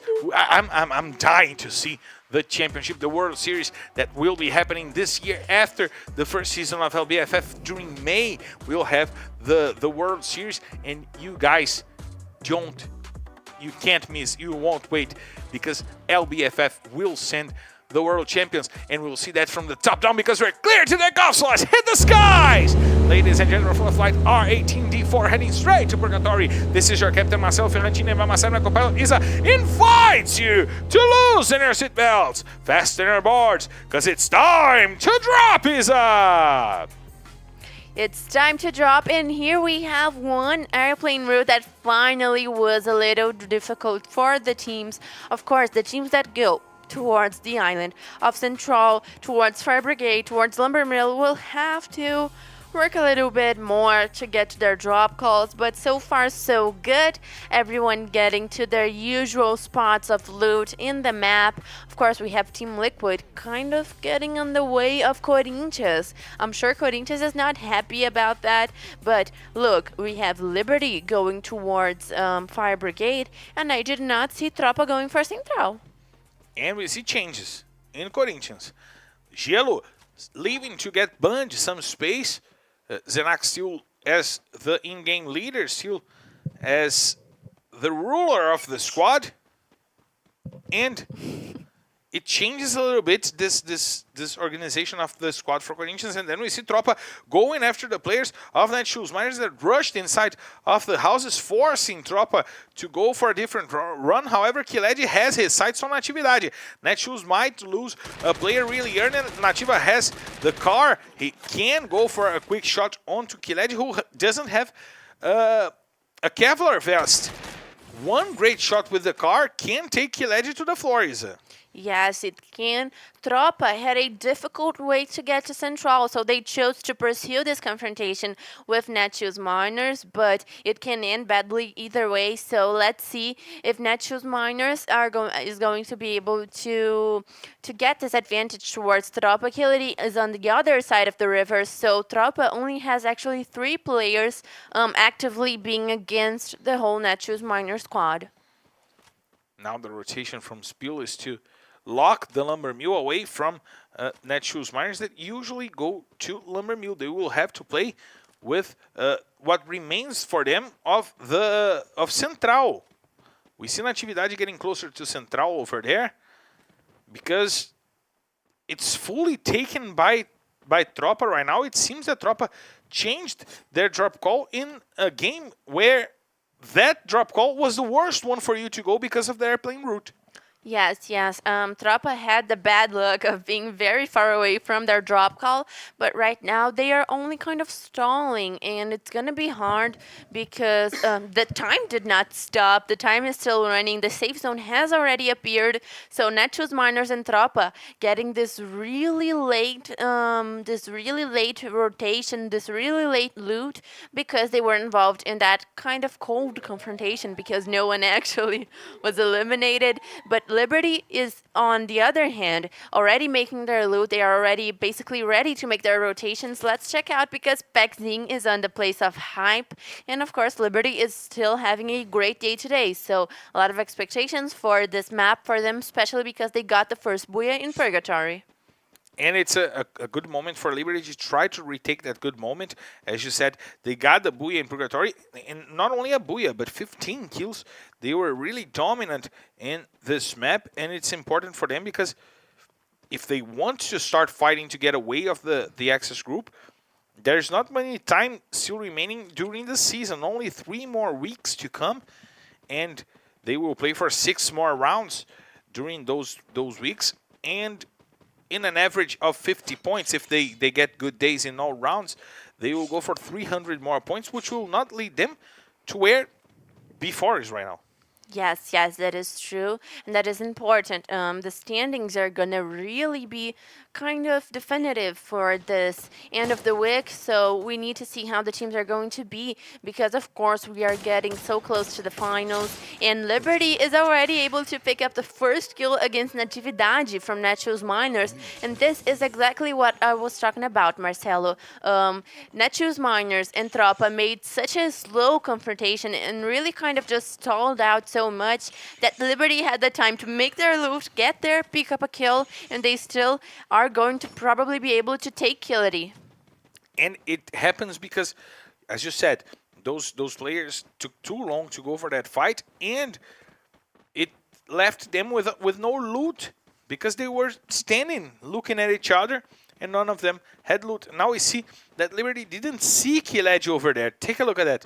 The rotation is going on for the Fire Brigade, and they didn't see Killedy over there, which would be an easy kill for themselves. Now they have the help from Moreira from behind, and they might get in a problem because Tropa is surrounding Liberty right now, and the shots are out. tThe will go down on the hands of Moreira. Pato will have to go over to try to help him as Killedy rushes to get to a better position on this fight. Moreira is giving him the support to go over. Liberty didn't see Killedy over there, and that hurts a lot for a team that did a good rotation, that did a good fight, and was caught surprisingly bad positioned in this match. Now we see Killedy rotating. He's going for the ice, checking if there is a player still on the ice. And there we see tThe on the floor. tThe is probably going to the floor as well because he's on a 2v1 fight. He tries to take the 3 to the floor, and Spill will get the kill on tThe. And Tropa now has the upper hand on the fight. We see that Killedy is close to tThe over there. tThe has only an inch of life left. Pato will go down as well. Moreira gets the kill, and tThe will go to the floor as well. Pexin gets Spill, and there's only tThe to fight. He will be down. Peck will get D3 as well. Now it's a 2v2 fight. tThe goes down. It's a 2v1. Peck has to deal with Killedy and Moreira. Tropa turning the fight around just because Liberty didn't check that house, Isa. Yes, yes, and of course, rough for Liberty that is up for a great day today, but they still have a fighting chance with Pexin. But of course, this fight was actually ended up badly for both teams. Even Tropa is severely damaged by this fight, and of course, we have another fight right now. Magic Squad going after the players from Vivo Kate, and look at Italo getting the double takedown with the UMP. General tries to bring it back. He sends two to the floor, and Vivo Kate will go down on the hands of Italo. But what a fight, Isa! What a quick fight, and those players showed their skills, Isa. What a quick and competitive fight, right? Because only Guacha was left standing for Magic Squad. Vivo Cage was able to take down 3 players from Magic Squad, but still they did not win the fight. But look, this is the 3rd time that Magic Squad has back-to-back booyahs in a round. So very important moment for Magic Squad that is establishing their leadership like pros. So great start for them. And Italo with 3 kills already. Italo, or may I say MC SP? Oh my god, that was really good. That one was really good. It's just that he looks exactly like MC Hyun. So Indeed that's what got me. Indeed he does. And there we see Team Liquid rotating. They are inside of the safe zone, and they seem to try to go to crossroads. Why are they doing this? They could take a spot by the edge of the river and try to take a good position, and Killedy will take the last player from I think they just Liberty. want to really hold off their time. I don't know. I don't think it's a good idea. As we see B4 trying to come down and take down the players from Los Grandes. Juan is on the floor. Phone is back on the lobby. And now Juan is also back on the lobby as Gus tries to keep the team alive. And B4 is getting Cebolinha as well. They lost Iago. However, they still can bring Iago back into this game. And there's only one player for Los Grandes to try to survive. And it seems that he will at least get away from B4. B4 went for the wrong direction to try to find Gus. And he dribbled the players from B4 to try to get to a hard zone to bring back his teammate, Isis. Yes, and of course, B4 has a strong position, but still, Iago is back on the lobby. That's very tough news on B4, and especially because Iago is competing for the MVP. But they are going for the hard zone. Yeah, so Seals is not going to be so happy about that, but still, it's going to be hard for B4 to make the save with Cruzeiro targeting them from the other side of the field zone. And of course, right now, Killedy taking Natividade again, so He don't like Natividade. I don't believe he likes double Natividade. kill on one player. And of course, we are getting to 10 minutes in the match, still 10 teams alive, but a lot of confrontations are going to happen soon because right now the teams have taken position. But look, we have Netshoes Miners, Tropa, Team Liquid, and Nitrox making the borders of the safe zone, while Metagaming, Cruzeiro, B4, Magic Squad, and Corinthians have strong positions. And I still don't know why Team Liquid went to the edge of the safe zone. They had an open path to the center to get to a good positioning, and they chose to go to Crossroads, and now they will have to fight from the outside in. Let's check out the next safe zone where it will go, and it favors the central teams. That's where Team Liquid should have been. That's where Team Liquid should have been. They chose to play from the outside in, and now they will have a lot of trouble to go inside of the safe zone once again.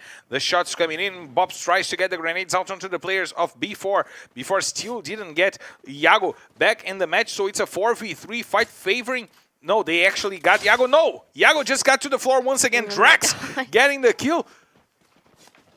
And now Magic Squad is in an advantage, but now they spotted Netshoes Miners trying to come inside of the safe zone. They might wait on that fight against B4 to take the points and take the kills from a rotating and poorly positioned Netshoes Miners and then fight B4.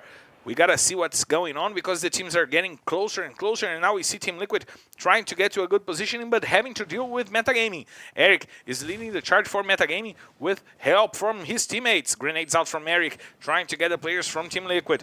More grenades out, breaking the CR7, breaking the Chrono over there. And some more grenades to try to get Butt and Pedro Arrest. Some damage dealt to Butt, but not that much. More grenades are coming. Eric knows that they have the ice over there to cover themselves up, and he's trying to break it with grenades. More grenades incoming. Team Liquid is forced to do left side ices, and more grenades from Eric trying to take the full squad because Team Liquid is rotating really near to each other, and Poe and Half-X will make them pay for it. 2 players down, but now Nitrox is coming over, and also is Tropa. They will be sandwiched by those 2 teams coming over as João gets a kill on Butch, and he will try to take over that spot. Poe will get MTS, and Team Liquid falls to the hands of Metagaming, but Metagaming still have to deal with 2 more teams. João is the first player to go down on the hands of Eric, but Poe is also on the floor. Spill takes away Half-X, brings it back, taking Moreira. Brozin is using the grenades. Spill will get Rafa-X. Brozin wants to take the kills with the grenades, and he will get the kill on Pão. Half-X confirms the kill on D3 and get to a better positioning to fight, but he's now on the floor, and Eric is trying to keep the team alive as João rushes with the Charge Buster and gets the kill. Metagaming is back on the lobby in the 8th position, and Nitrox is not willing to fight right now against Tropa. They have Salles on the floor. João will go for a little bit of loot over there because they know that they will have to deal with more teams going inside of the safe zone. The next safe zone will favor the teams more close to the eastern side of the remaining area, Isa. Yes, and of course we have Nitrox 5 kills already, but they have a long path towards the safe zone. Tropa is still amazingly present in the end game because they had a rough start in the match. But look, Magic Squad not only has a very strong position, but they also are already guaranteed 6 kills, 4 in the hands of Italu. So they are going to be up for an amazing purgatory to close off. Maybe what is going to be 3 Buyas. They have a great positioning. They know about Corinthians and Netshoes Miners on their sides. Salles and Moreira are still fighting. 13 minutes of play, still 7 teams up in the fight. And now Corinthians is going after Netshoes Miners. Field goes down. As it goes down, Rick and Corinthians just disappears with the Netshoes Miners. It's the disappearing trick. The Netshoes are the magic. And the rabbit is... Netshoes Miners. Guaxa and Italo gets the kill on Jubinha, and Lobato sending B4 back to the lobby. Once again, a great game by Magic Squad, taking out their opposition, getting more points than their opposition, opening up more space on the fight for the top. they are building a really comfortable difference between them and the teams that are trying to get closer to them. It will be now more than 50 points ahead of the second place Team Isa. Yes, Team Isa. Of the second place Team, Isa. Oh, okay. Corinthians also coming strongly. Oh my god, and look, Nitrox is going to have to eliminate Cruzeiro right now if they have the hopes of getting the Booyah. But of course, we still have 5 teams, 17 players alive. This is going to be a complicated endgame, Marcelo. And Cruzeiro brought back Trap over there to get their full squad back in the game. 5 teams, 17 players in this matchup as we see Nitrox trying to go over the players from Cruzeiro. But it seems a trap from the Cruzeiro players. They left the house and they are waiting on the outside for Nitrox to come over. Drax gets the kill on Giga. Magic Squad might get into this fight. They will have to rotate because Cruzeiro and Corinthians and Tropa have the best position, and Drax will get his triple kill on the players of Nitrox. Kilegi takes Tropa away from the game, and now 4 teams, 15 players. Only one squad is not full for the end game. It's Cruzeiro. They have one less player, but they are still holding on against the players from Nitrox. Nitrox will be eliminated on the hands of R7 and also Hazur. Cruzeiro also goes down. It's a face-to-face match between Magic Squad with 11 kills and all players against Corinthians that also have 4 players, but they have the safe zone. It's an important moment for Corinthians to try to hold on against the leaders, Magic Squad. The shots are out. Magic Squad is trying to go for the farm, trying to use the tractor as a shelter for themselves. Guaxa is trying some shots. He finds Bunch, deals a lot of damage onto the player from Corinthians, and there we see Italo using advanced dices to try to get closer to Corinthians. Drax is the one leading the charge. Let's see what will happen. Corinthians is dangerously positioned all behind the same ice, and the grenade comes in, deals a lot of damage to Hazur, and Vitinho forces the use of CR7, but the 2 teams are getting closer and closer to each other. Magic Squad was the one team forced to go over, and now Bobs is trying to get the grenades out on the players of Corinthians. Some shots with the grenade launcher. Drax opens up. Italo gets the second takedown. He gets the third one, and they demolished Corinthians. So it's a triple booyah! Magic Squad!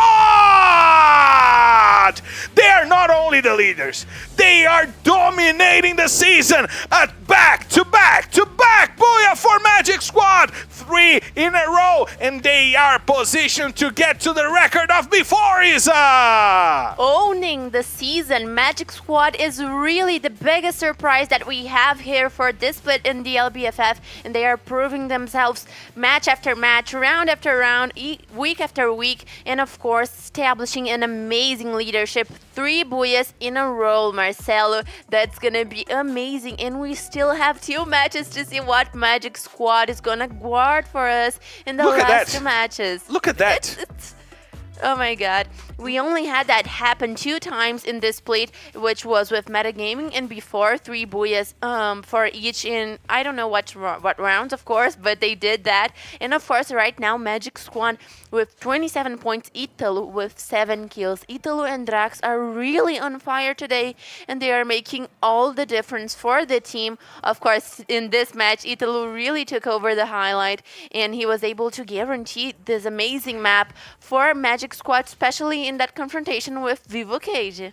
That confrontation against Vivo Cage and the last one against Corinthians showed they demolished. They had to go for the safe zone. Yes, they destroyed Corinthians. And they destroyed Corinthians. Yes, it was so fast. You can see it on the replay right now. An amazing aerial view of the camera. We have how Magic Squad was advancing towards Corinthians, and Corinthians was kind of backing up. While Magic Squad was only making their advance, and it was eyes after eyes. Pushing and pushing. And amazing. Finding spaces, and then when Drax jumped to the right and Italo opened up to the left, then Drax rotated to the left. That team play is really impressive. That team play is really impressive. We'll go for a quick break. I need to bring my voice back because I just destroyed my throat right now, and we'll be right back after a quick break.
We are back live after this mind-blowing performance from Magic Squad. Once again, a triple booyah, back-to-back booyah. And we gotta check the standings because they broke a record, isn't it? They are the team that scored the most points in the history of LBFF in 6 weeks. That was the point of the records for the teams because we had seasons that had six weeks. So before set the record last season, and Magic Squad broke that record here today with the triple booyah with the 797 points. Unbelievable. They are debuting here this season. Yes, this is amazing, and as Marcelo and I were talking about, it is so important to see how a team that is debuting in the LBFF and is now really just taking over the leadership without any problem. They have an amazing advantage towards any and all teams of the standings, which means that they are such a strong leadership. And of course, what the job that their coach Luking is doing for Magic Squad is completely amazing. It is really shocking to see how much this team is coming up and evolving together because they are all amazing players, but what they are doing together is really what's mattering the most in the Magic Squad, especially with Bobs as their team captain, and it really is a team that is, oh my god, I have no words for them left. And what impresses me is that today they will probably become absolute. They will go over Fluxo in number of kills. Over 800 points. They will go over 800 points. They have 14 booyahs. They will be the team with the most points, the most kills, and the most booyahs. Yes. Impressive to see Corinthians getting to the 4th position as well. Bad day from Vivo Cade not being able to hold onto that 4th position. But Cruzeiro, who is having an okay day here today, if they get those two last maps well to themselves, they can get to the 4th position. That second block of teams that go from the 4th close to the 9th position is really close, isn't it? Yes, and especially because counting on the performance of Vivo Cage that was really bad, it kind of opened up that margin. So we see some teams that when they are in specific positions inside of the standings, depending on their performance, the standings are going to be open for teams to go up or closed for the teams that are down.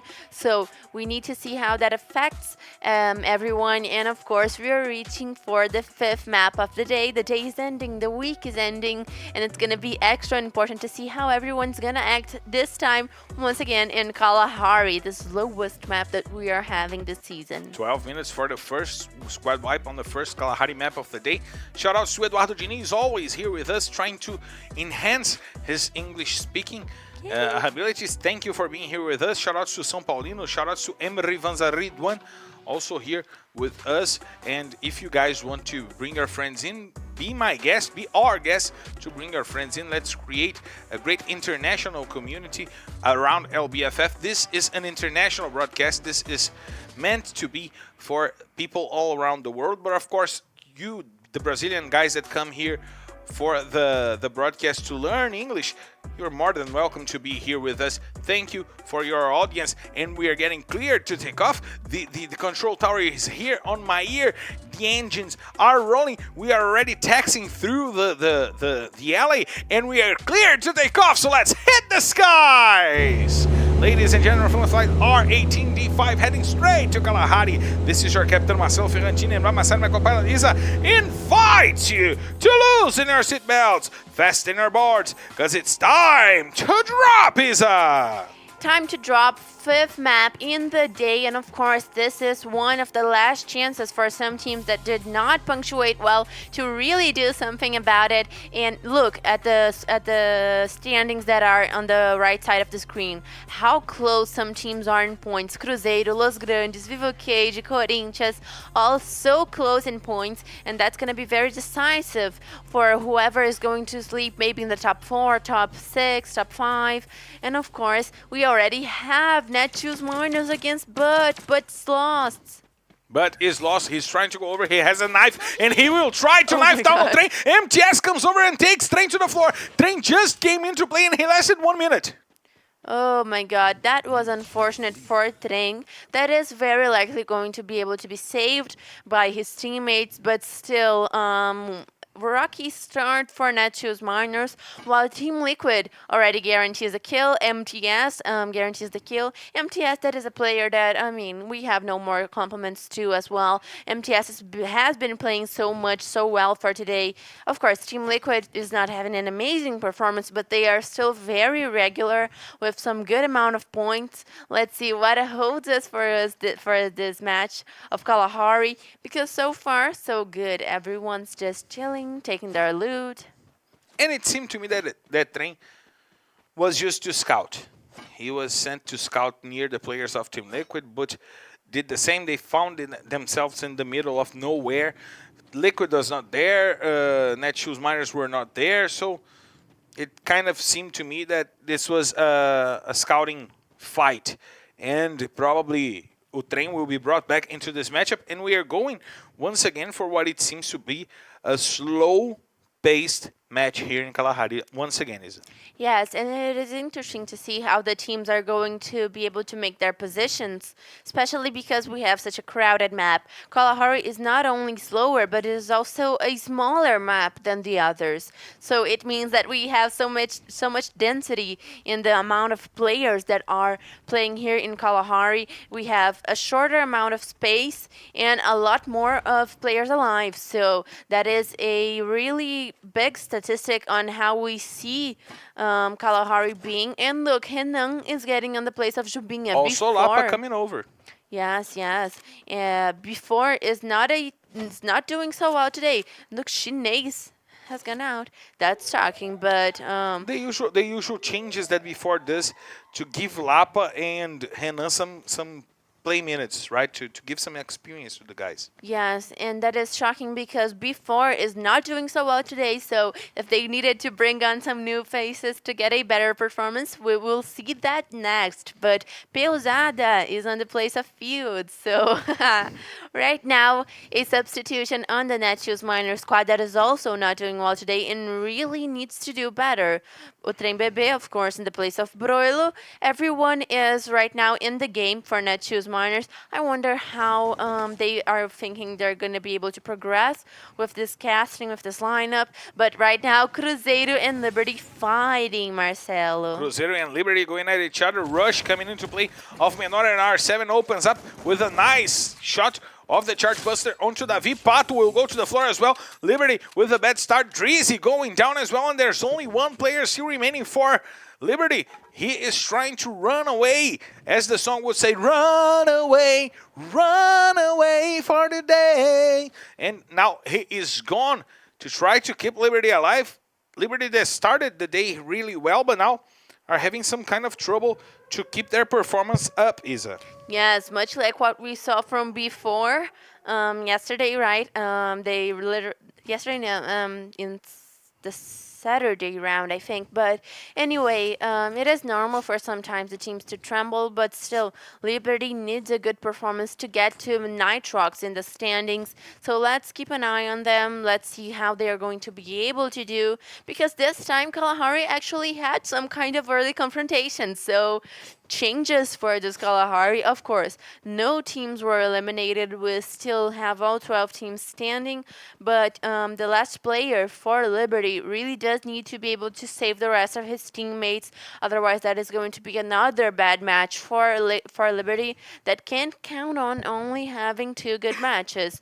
In Tropa, we have BL coming in the place of D3. Tropa has really been working with some substitutions today. Mandela has still not played, but here we have Hillary, BL, Spill, and Moreira. Tropa testing their lineups. Let's see where that gets them, because Tropa is not doing so well today. Spiel started the weekend as a starter. However, he was not being used. They were using Mandela, Moreira, Kiled, and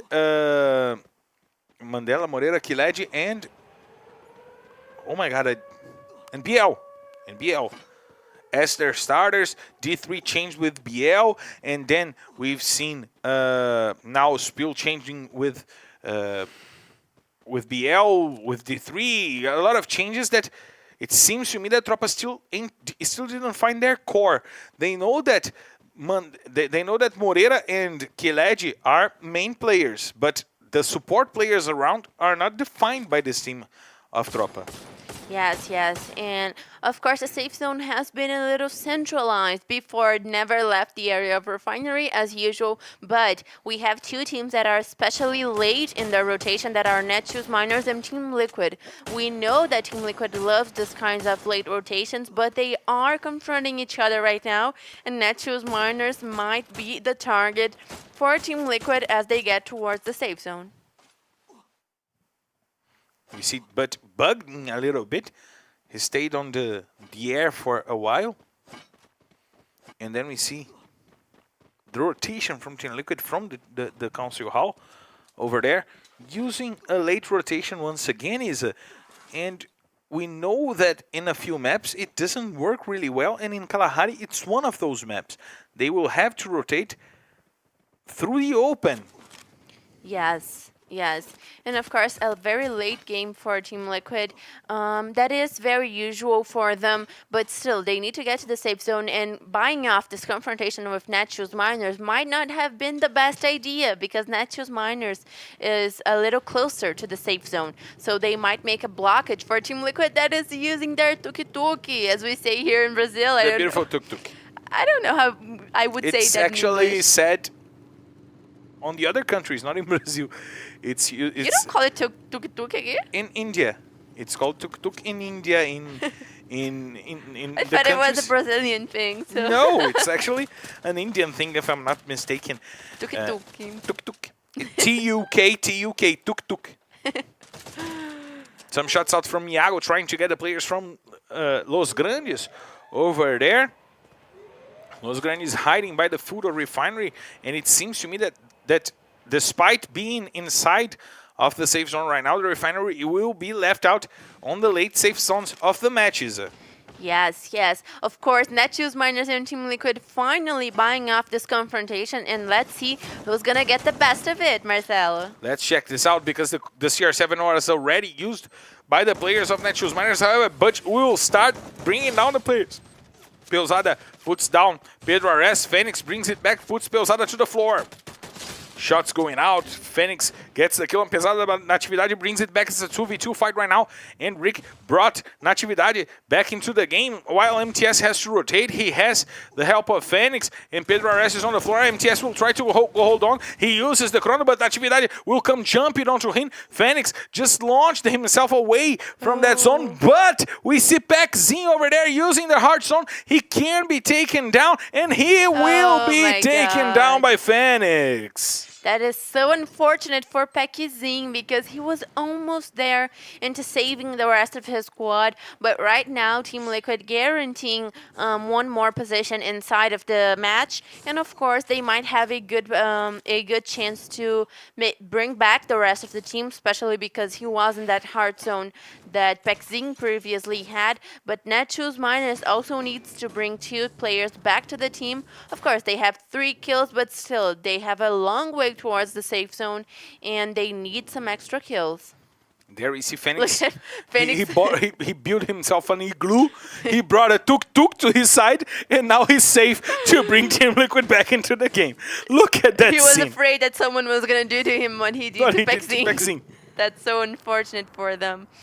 But of course, Team Liquid right now getting all back to the game, but it's going to be hard for them to make a loot because they're falling right next to Corinthians. That can end badly.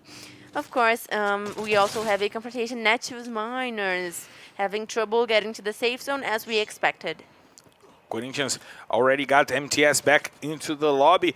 He remained for something like 30 seconds back into the match, and Netshoes want to take down Nitrox. We see Natividade using the ice. He has his brother by his side over there, and the shots are coming over. Netshoes Miners will be sent back to the lobby in the 11th position. Nitrox, who is having an okay day here today, trying to take over. We see before launching themselves away, and we see Magic Squad with their silent, quiet game here. in Kalahari, trying to take down the players from before who are going for the platforms that we usually see Fluxo using here in Kalahari. The grenades out from Iago trying to get boot on the watchtower. R7 will get a kill on Nando 9, and Cruzeiro is trying to take away the possible 4th position on the table from Corinthians, from Vivocade, and from everyone ahead of them. That God will put Trap to sleep. Rush brings it back, but Modestia gets the kill on Rush, and now we get to the fight as we see R7 going to the floor. Modestia is trying to kill Giga. General is giving support from afar, but the ice is blocking his view as Cruzeiro has still 2 players to play, and R7 will put Modestia to the floor. General is the last player remaining for Vivocade, and he will try to run, but he doesn't know that Tropa is coming from behind to try to take that spot as well. Vivocade will go down on the hands of Rush. He gets the kill. R7 got the one on General, and Cruzeiro already with 7 kills, 6 on the hands of R7. 6 kills for him as we see Giga now with the information about Tropa. Cruzeiro is quickly trying to patch up and to get ready for another team fight because Tropa is closing the door onto them. But look at Moreira flanking Cruzeiro and getting the shot on Trap. He gets the first takedown, puts Trap to the floor, and now it opens up the space for Tropa to try to rotate and to try to take the players from Cruzeiro. He confirms the kill on the player. That was Trap. And we see Moreira now rotating. R7 goes down on the hands of Kiled. It's a 4v2 fight favoring Tropa. Great trap set by Tropa, waiting for the team that was going to leave that fight on the Labyrinth, Isa. Yes, and the safe zone is getting so much smaller, but we still have 9 teams and 30 players alive. The safe zone is really small at this point, and it's gonna get smaller. But look, Giga already on the floor. Trapa making an amazing job into making Cruzeiro their targets. Rush is the last player remaining for Cruzeiro, and the shots are going out. He takes the card, tries to go over, but Spill will get the kill, and Cruzeiro goes down in the 9th position. However, they got 7 points for kills, so their punctuation will be 9 points, which is decent for a team here in Kalahari. We see that Tropa is now rotating. They might be joined by Los Grandes and Team Liquid on that rotation if they decide to go through the western side of the safe zone, Isa. Yes, and right now, Nitrox and Metagaming fighting for this little piece of refinery that is left. And of course, Eric already puts the first one down. Pão gets the takedown on João, and the shots are coming out. Nitrox will go down in the 8th position, but they will have to deal with Corinthians if they want to go in the safe zone right now. Liquid and Tropa fighting against each other and having difficulties to keep themselves in a great position. We see Metagaming now going for that fight as well. Cauê brings Rafa X back into the game, and before is being targeted by Metagaming. Nice capa by Pão, putting Iago to the floor as Pedro RS is also in the floor, and Tropa wants to trample the players from Team Liquid. Phoenix is the last one remaining. He rushes to the side for the 2nd time. He is the last player remaining for this Liquid squad, and he goes down. There are 7 teams still in play, 14 minutes of play right now, 24 players. The last safe zone will be a mess. And Magic Squad is still alive. Yes, Magic Squad still alive, coming for one more great match. And of course, Corinthians holds the best position for this game, but this safe zone is getting more and more dangerous, Marcelo, especially as the teams are kind of shrinking into the circle. The circle is getting smaller, so Los Grandes right now getting the favorable position from the safe zone. There we see Moreira putting Pão to sleep, and a slapped bread is not always that good. It gets hardened, so maybe it will do him well. Now we see Eric waiting for the players of Tropa to show up their heads over there for him to try to hit the capa, to try to hit the headshot.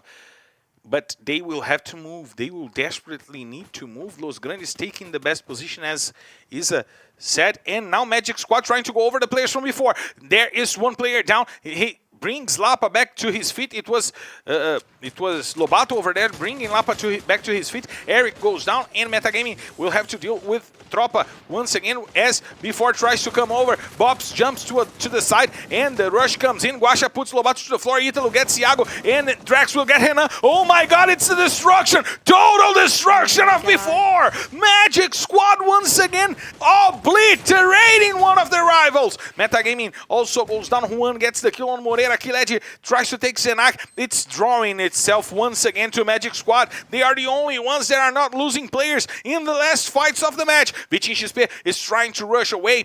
We see that Corinthians lost Razur but brought them back. Kiledji is trying to keep himself alive. He has a hand cannon, but he has no life now. He has no life anymore. He will go down. Tropa goes down in the 5th position. Corinthians is trying to hold themselves inside of the last shelter of the match. Hazur tries to take down a player. Juan will take boot and Team Liquid will go down. Now it's a 3-team fight. We see that all of them have their 4 players back in the match, but Vitinho XP goes down. They have to deal with Magic Squad. They have a higher ground positioning, which is good but bad. They don't have any space to get cover, but there are those walls that can help them target the players from the top down. We see that Los Grandes is trying to rotate through the left. Corinthians is rotating through the right. They will have to deal with both teams at once, and if those teams go out at the same time, they will get each other, and it will be on the hands of Magic Squad. Look at the positioning from those guys. They are waiting for Corinthians and for Los Grandes to go outside of their shelters. The shots are coming out. Bobs is trying with the...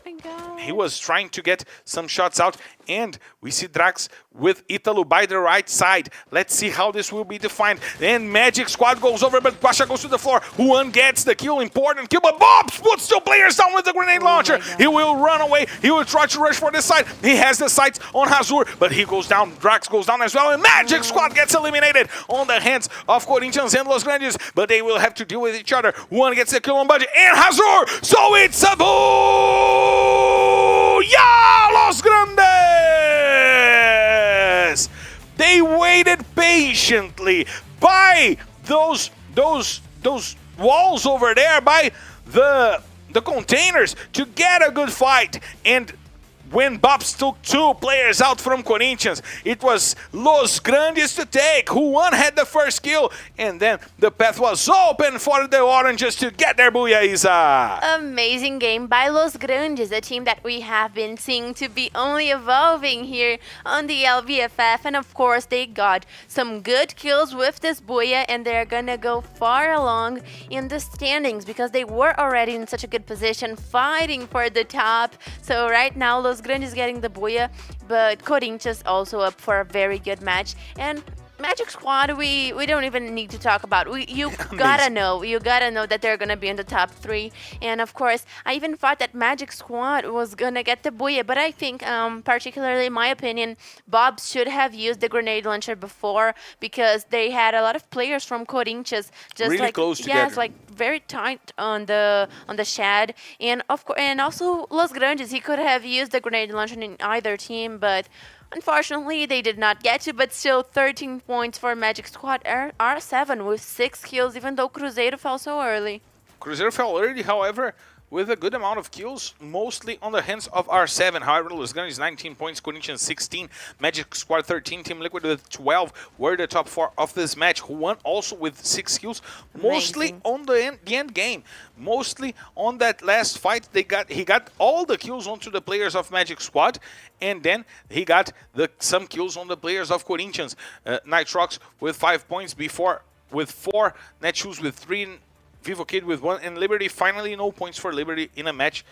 They got a good start, but they stepped on the brakes a little bit. The hardest thing is for Vivo Kid. Vivo Kid is really having a terrible day, so difficult times for them, but I'm hoping to see what they're going to go to do for us to see in the last map. Oh my god, this replay gets me. I mean, if Bobs only had thrown the grenade launcher a little bit earlier, He could have wiped the whole Corinthians yes, squad. I think he could have wiped at least one squad, or if not wiped, he would have damaged so much the players that they would not have the time to kind of focus and kind of be shooting at the players from Magic Squad. So I think that made a difference. That double kill from Bobs would have changed everything if it was a little earlier. However, we're going for a quick break, and then we'll bring the last map of the day and the standings for you guys to understand how the picture of the season is drawing.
We are back live to bring you guys the last map of the day, but we gotta check out the standings to know how we're getting to Bermuda, Isa.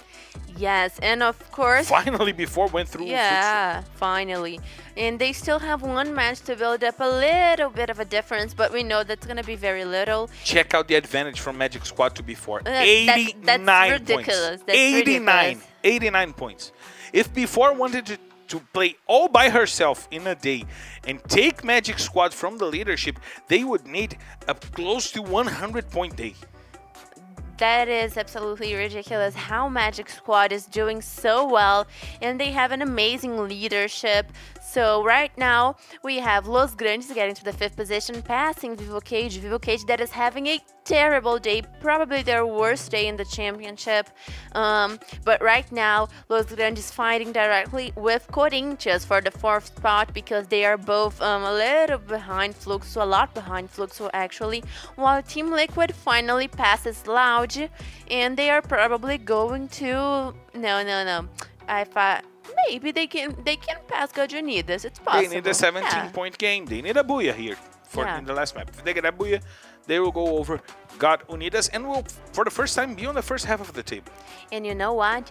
Netshoes Miners, even though they only needed 40-something points starting off today, they still did not pass Liberty 0-0 Nation because they are having a terrible day. They needed 43, now they need 29, so they scored kind of 10, 12 points. Yes, this is very, very bad news for Netshoes Miners because this was really their day to sleep out of the relegation zone. So very tough for Netshoes Miners. The best day of the season for a team here was from Vivocade with 99 points. Magic Squad has 86. So they need 13 points on the last map of the day to tie the best day of the season. They need 14 to get 100 points, which is an incredible mark.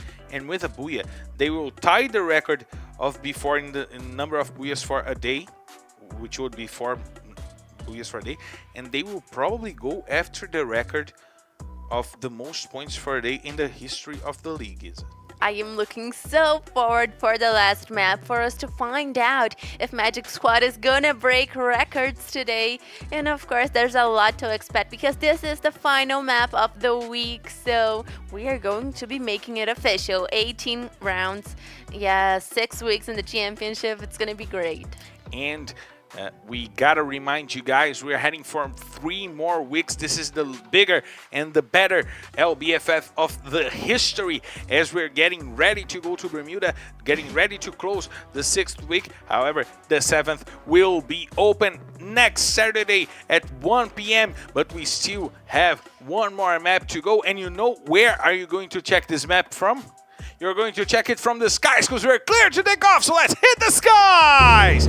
Ladies and gentlemen, from flight R18D6 heading straight to Bermuda. This is your captain, Marcelo Ferrantini, and by my side, my co-pilot, Isa, invites you to loosen your seatbelts, fasten your boards, because it's time to drop, Isa. Finally, I was waiting for us to drop the last map of the week. So a lot to be defined in terms of standing, in terms of records that we have here. So a lot of expectations for this last map. And the last map started off with, again, a kind of rocky airplane route. The airplane pilot was kind of, I don't know, maybe he was drunk and kind of switched off the plane to one side. No, I just wanted to troll.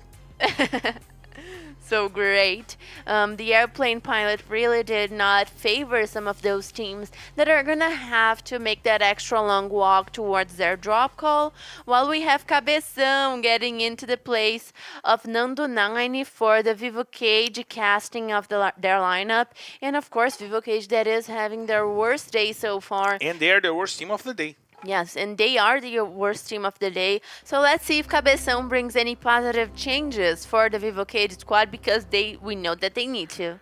Shoutouts to Ukarash FF from India, and good morning to our friends from India that are waking up right now to get to the last map of LBFF here today. It's bad that you guys cannot watch it because you're sleeping because of the time zone difference between Brazil and India, but tell your friends that the broadcast is up. If you guys want to watch it, it will be here on the channel for you guys to watch it when you wake up. Corinthians getting ready to probably a fight against Liberty as once again. Liberty needing some points in this last map of the day. Pato getting a lot of shots from Zenak. Zenak trying to take down the players from Liberty. And Bungie will get the shot on Pato. One more player over there. It's Pekzin from Liberty. Trying to get a good spot. Davi and Drizzy are really far away and they will go down. No space for Liberty to try to fight against Corinthians by the edge of Cape Town. And Corinthians will get those 2 kills, Isa. Yes, and that's very tough on Liberty because they needed a better performance out of today. Of course, they still do not have a bad day because they really went well on the first matches, but later they kind of trembled. That is unfortunate for them. But Drizzy is already putting Pekzin back in the game. Pato is soon going to be put back in the game as well, so Liberty still has the hopes of making it into a better day. So let's see. Let me bring you an information. This can potentially be the worst round in the history of Vivocade in LBFF. Yes. This is the point that we're getting right now. This could be the worst round in the history of Vivocade in LBFF. That's tough. That's really tough from a team that is the current runners-up. They were the Season 5 champions. They are still in a good position in the championship, however. A poor performance here today. Yes, let's see if Vivocade is able to make something out of this day, of course, because so far they've had basically no points, which is very rough on them, especially because they are in such a competitive position in the standings. There are a lot of teams coming for them, so it's going to be hard for them to keep their position, but let's check it out because Los Grandes has the blue zone, but Magic Squad just flew right back into Observatory, and they're looking for a confrontation. My man. It's indeed a moment that they can try to get some shots out. The grenade is good. Phone takes a lot of damage. And now Los Grandes will have to rotate, try to get a better positioning because the Magic Squad has the upper hand. They have the advantage and they can go after the kills from Los Grandes. Metagaming is coming over. They might join this fight as well. Shoutouts to Prem Gaming, shoutouts to Deva Gaming channel from Indonesia. Good morning for you guys that are waking up and watching this. You can always check out how was the round after the live streaming is over because the videos will be saved on the channel. Italo tries to rotate. He wants to go after the players from Los Grandes. Juan is on the floor. Bops is on the top of the observatory, trying some grenades out, and he got Juan to the floor. Now we see Drax getting a good positioning, waiting for the players of Los Grandes to try to rush over. As we see Bops lying on the ground, waiting for the opposition to show up. But Metagaming got to the fight. We see Guaxa trying to hold on against Pone, against Rafa. He's all by himself on the top of the hill. He's using the ice to desperately go downhill. He will not be able to. Eric gets the takedown. He gets the shot, and he forces the move from Magic Squad. They will leave that region of the observatory because they got sandwiched between Metagaming and Los Grandes, Isa. Yes, they got completely in a bad position, but still Magic Squad was able to kind of escape that area. Metagaming was able to pick up some kills. This confrontation was very interesting because a lot of teams really pursuing the area of Observatory. And of course, we have so many launchers in this area of the map of Bermuda. And that really makes the teams a little more aggressive because they see opportunities to take positions that are different. Like Bob's, he was on top of the building in a very good position, and that kind of chance that they get with those launchers is really something that the teams usually practice, study, and try to pursue in the games because they want kills. So let's see right now. Oh my god. Vivocade now dealing with Cruzeiro, and Team Liquid is getting closer. General gets a takedown on R7. Giga will put General to the floor. Now Vivocade has only 3 players to try to save the day. Modestia goes down as well, and he will go back to the lobby as well as General. Both of them back in the lobby. Giga gets that guy to the floor. There's only Cabeção to fight, and he will go down. Worst day in the history of Vivocade. It's confirmed Vivocade has their worst day in the history of LBFF, Isa. Yes, very, very bad day for Vivo Cage. It is surprising in a bad way because we always have such high expectations for Vivo Cage. But if there's one thing that I can say is that they are always regular. They're always very constant, and this time it was in the worst way possible. But still, they are very regular. They only had bad maps, so. That's it for today. Vivo Cage, we're going to see you guys next week, and maybe they'll do better. Now we see Tropa having to study a good rotation because Metagaming is by their side in Shipyard and they can get into a fight. Let's check this out because Tropa is rotating. They seem to not want a fight right now, but Spill was sent to the other side. He's now taking the bridge to go for a quick rotation, but Metagaming is still taking that spot on the players of Tropa. Biel now puts Cauê to the floor, and the fight goes on. Tropa holds Metagaming away from the pod, away from the shipyard over there. They will go for the vending machines to buy some things as one more player tries to go over. Bob's still trying to keep MGS in the game and bringing back his falling teammates, Isa. Yes. And Magic Squad in a strong position right now. I am so excited to see if they're going to be able to make the record for the most points in one single round. Guasha is already back. So let's check it out because we are reaching 10 minutes in the map. We still have 11 teams alive, 42 players. So this last map being specifically kind of slow because we usually see a Bermuda that is a little more active in confrontations, of course. We had an amazing confrontation in Observatory, but other than that, the teams are usually kind of backing out and trying to save their players. Even though we had a lot of confrontations, no squad wipes, only one squad wipe was completed. So interesting to see how the Revival is changing the game. The Revival is indeed mixing up the records, making them be broken week after week, and it's giving some more action to the game. And the end is it's making the game a little more aggressive. Some of the teams are not holding themselves up because they know that they can bring their players to the end of the match once again, and we get to end games with a lot of players still alive. Yes. And you can see how crowded the safe zone is just by the aerial view of the camera. Of course, we still have so many players alive and they are all positioned. So we are going for a slow Bermuda, that is confirmed. Everyone's really trying to take their position and keeping it, but it's going to be hard because the safe zone is going to start, the next safe zone is going to start shrinking soon. And then we know that there's no space in the map for all of those players to be alive. Shout out to the Gaming channel saying good morning, Free Fire. Good morning, Free Fire indeed for you guys. In India, it's already 11 p.m. here in Brazil.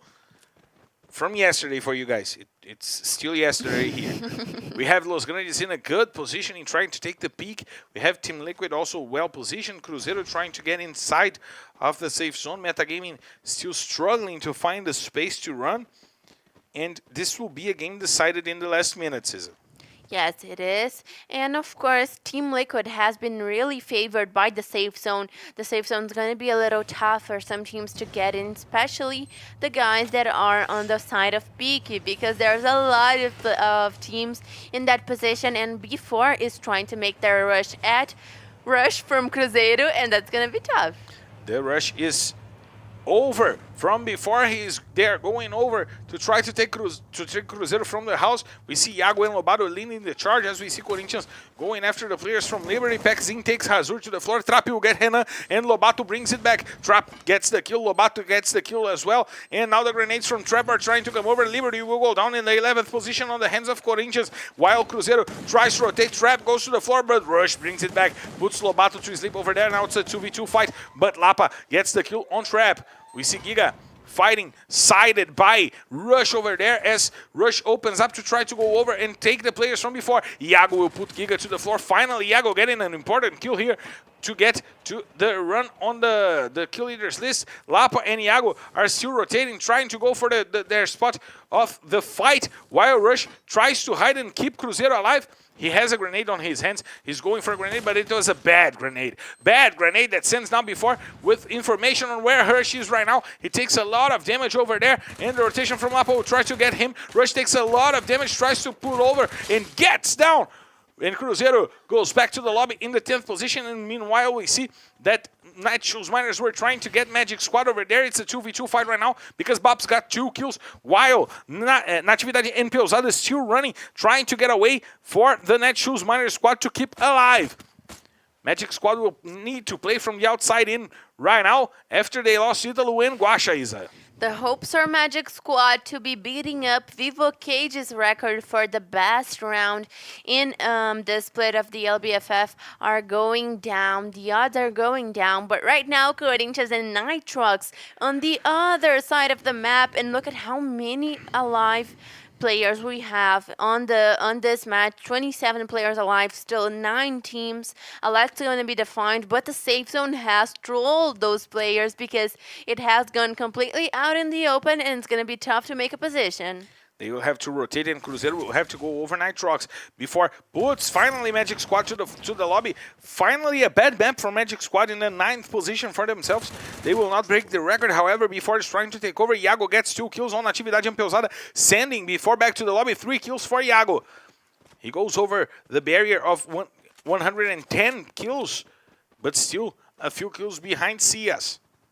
Bungie and Zenak now rushing, trying to get Corinthians to a good spot, trying to force Nitrox to let them go through. But Salles don't want to. He wants to skip through. João will get Zenak to the floor. Nice job by Nitrox opening up the fight. Vitinho XP will put Prozinho down. Vitinho XP also puts João down, giving the advantage to Corinthians. They have the top-down advantage and they have the numbers advantage, but Nitrox has Salles. Salles gets the kill and sends Corinthians back to the lobby. Now it's a fight between Tropa and Los Grandes. The grenades are coming over from Kiled. BL will put Juan to sleep after Juan gets spilled. Rafa X tries to run, but Pedro Ares will get Moreira. Team Liquid is trying to get some more points. They need those points to try to get to the first half of the table. Los Grandes will go down for the safe zone, and now Kiled has to go over the players from Team Liquid. Rafa X will go down. We see Eric trying to save the whole squad for Metagaming, hiding himself as the Assassin's Creed Ezio Auditore over there. He's using the skin of Ezio, and MTS will get the kill on Rafa X. Kiled is trying to rotate. We see Eric trying to rotate as well, keeping their teams alive. However, 5 teams, 12 players still in this match, and who has the advantage is Team Liquid. They have 4 players still alive, 2 kills only, but they can get points for the Booyah. Let's check out how Team Liquid will behave in the end of this match. The safe zone is going to show up, closing for B4. Important safe zone right now as Pedro Ares get the kill on Kiled and sends Tropa back to the lobby. Iago will get MTS. Important fight for B4 to try to shrink the advantage of numbers that Team Liquid has. Butch will get Iago as Phoenix sees the last player from Metagaming rushing, but he's rushing towards the players of Nitrox, and Prozinho will get the kill. However, it showed to Team Liquid where Nitrox is right now. Important rotation from Eric showing up to the players of Team Liquid. Before already knows as well. Iago gets the kill on João, gets the takedown on the player of Nitrox. We see Butch preparing to engage into this fight against the teams. They are positioned as a triangle over there, each one in a board of the safe zone. We see Pedro Ares getting Prozinho to the floor. Salles is trying to bring his teammate back, and João will go down on the hands of Phoenix. Everyone targeting Nitrox, and they will have to fight in the end of the match between Team Liquid and before. It seems that this is what is going to happen. Now Team Liquid sees the squad from before, and they are going after the former champions, the current champions from before. Iago gets Salles. He is dealing a lot of trouble to those teams. He's getting a lot of kills in this matchup. The number of kills that he didn't get throughout the day, he's trying to get on this map. Now, the shots from Phoenix trying to get the players from before. We see Lapa showing up, being the scapegoat for this place, and Iago will get one more kill on the players of Nitrox. The shot from the Skylar skill is breaking the ice. Lapa will go to the floor. Iago tries to rush to the side, and he will go down on the hand of Bud. So it's a boo! Yeah, Team Liquid! Amazing for Team Liquid, getting this booyah right on the end of the day in their best map, that is Bermuda. So great for them before finally waking up to the game. It was kind of late, but still it counts because they are able to finish off this week in an amazing way. Nitrox also had a very interesting day. So the top 3 of today of this last match was really interesting because all teams that really build a good day here. And we said that Team Liquid needed 17 points to take the spot from God Unidos on the first half of the table. They got 18. So they are in the first half of the table for the first time in the season. But we are going to check out the highlights and the numbers of this match. 18 points for them, 17 for before, 5 kills for Iago. Finally, he needed 13 yeah, but to get to see us. He was very late. He was really late here today. But Nitrox indeed a decent day for them. Tropa also a decent day. Corinthians with an average day. Metagaming didn't do really that well, but still with a good punctuation. And then we will see the second half of the table with the confirmation of the worst day of the history of Vivocade. Magic Squad not getting the record, however, an impressive day for Magic Squad. Amazing day by Magic Squad. I'm eager to find out how many points they had for the day because I'm sure they had a lot of points. And of course, their leadership is basically conclusive. The standings are not going anywhere and Magic Squad is still the leader. But let's check out the second half of the points in the match because I'm looking forward to seeing how those teams are going to be positioned. And Cruzeiro with 7 points in the 7th place. In the 8th place, we have 6 points for Los Grandes, Netshoes Miners with 5, Magic Squad with 4, Liberty with 1, and Vivocade really closing off their worst day in the history of the LBFF with 0. And we gotta check out the standings to see how the day closed off with Magic Squad with 814 points. What a run by those guys. Tying Fluxo as the team with the most kills. They are far away the team with the most booyahs. And, of course, the leaders with 76 points of difference between them and before. Cruzeiro getting to the 7th position. And Metagaming getting to the 9th position. And Team Liquid doesn't go to the first half because Metagaming kept themselves ahead. Yes. Metagaming now getting into the 9th position. Inside of the standings, Team Liquid still had a good day and they're only 1 point away from Metagaming. So it's going to be interesting because God Unidos is right behind them, also 1 point away. So this difference is very small. Black Dragons Vasco is not that far away from those guys. So we are going to have a very interesting fight for the standings. Nitrox had a good day and they are able to get closer to Tropa. 35 points. Yes, 35 points of difference between Nitrox and Tropa. That is not a big difference. It is a good but not big enough difference to be very chill about it, especially... One day can take it away. Yeah, especially because Tropa is not having such great days lately. So Nitrox really does have the odds to guarantee the 13th position. And the bottom of the teams still are Netshoes Miners, 00 Nation, and Liberty. And despite the good start, Liberty didn't have that great of a day here today. Let's check out the kill leaders list to see how close Iago got to see us. 114, now it's a 7-point difference.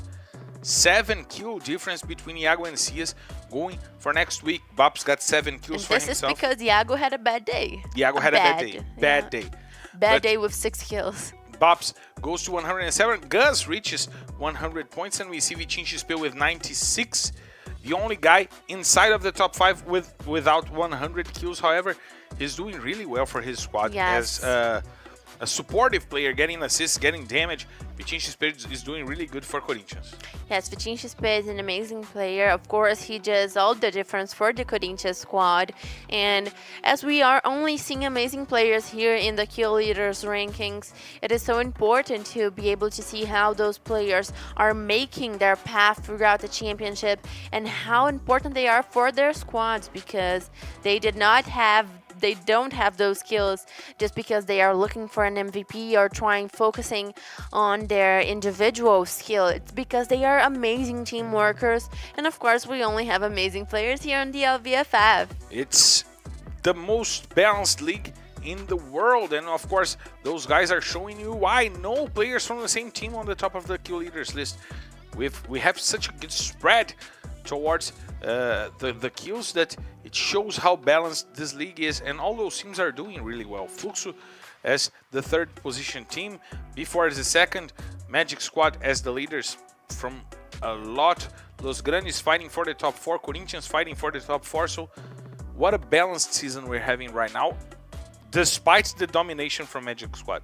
Yes, Magic Squad really did take off in a rocket for this last week, but still we have a very balanced season, and we had Fluxo dominating the leadership of the standings for a while. So Magic Squad right now has an amazing advantage, but we don't predict the future. So maybe we are gonna have, if Fluxo comes back to their good phase, Magic Squad It's better. a tough challenge. Magic Squad's gonna have a tough job keeping that performance. The MVP of the day goes to Italo with 14 kills, 10 assists for him, 333 damage.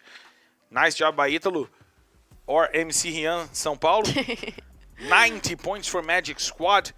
An incredible day. 14 kills for Italo, tied with Drax. Yes. Both the MVPs of the day. They made such a big difference for their squad, and you can see how good Magic Squad is on simply all of the maps. They have a very, very balanced punctuation in all of the maps. So this team is really something else, and they are going to be very strong competitors for the finals. Maybe you guys will see them in the World Series, guys. So you can keep up an eye on how Magic Squad is doing right now. The best team of the day with 90 points. That's such an amazing punctuation.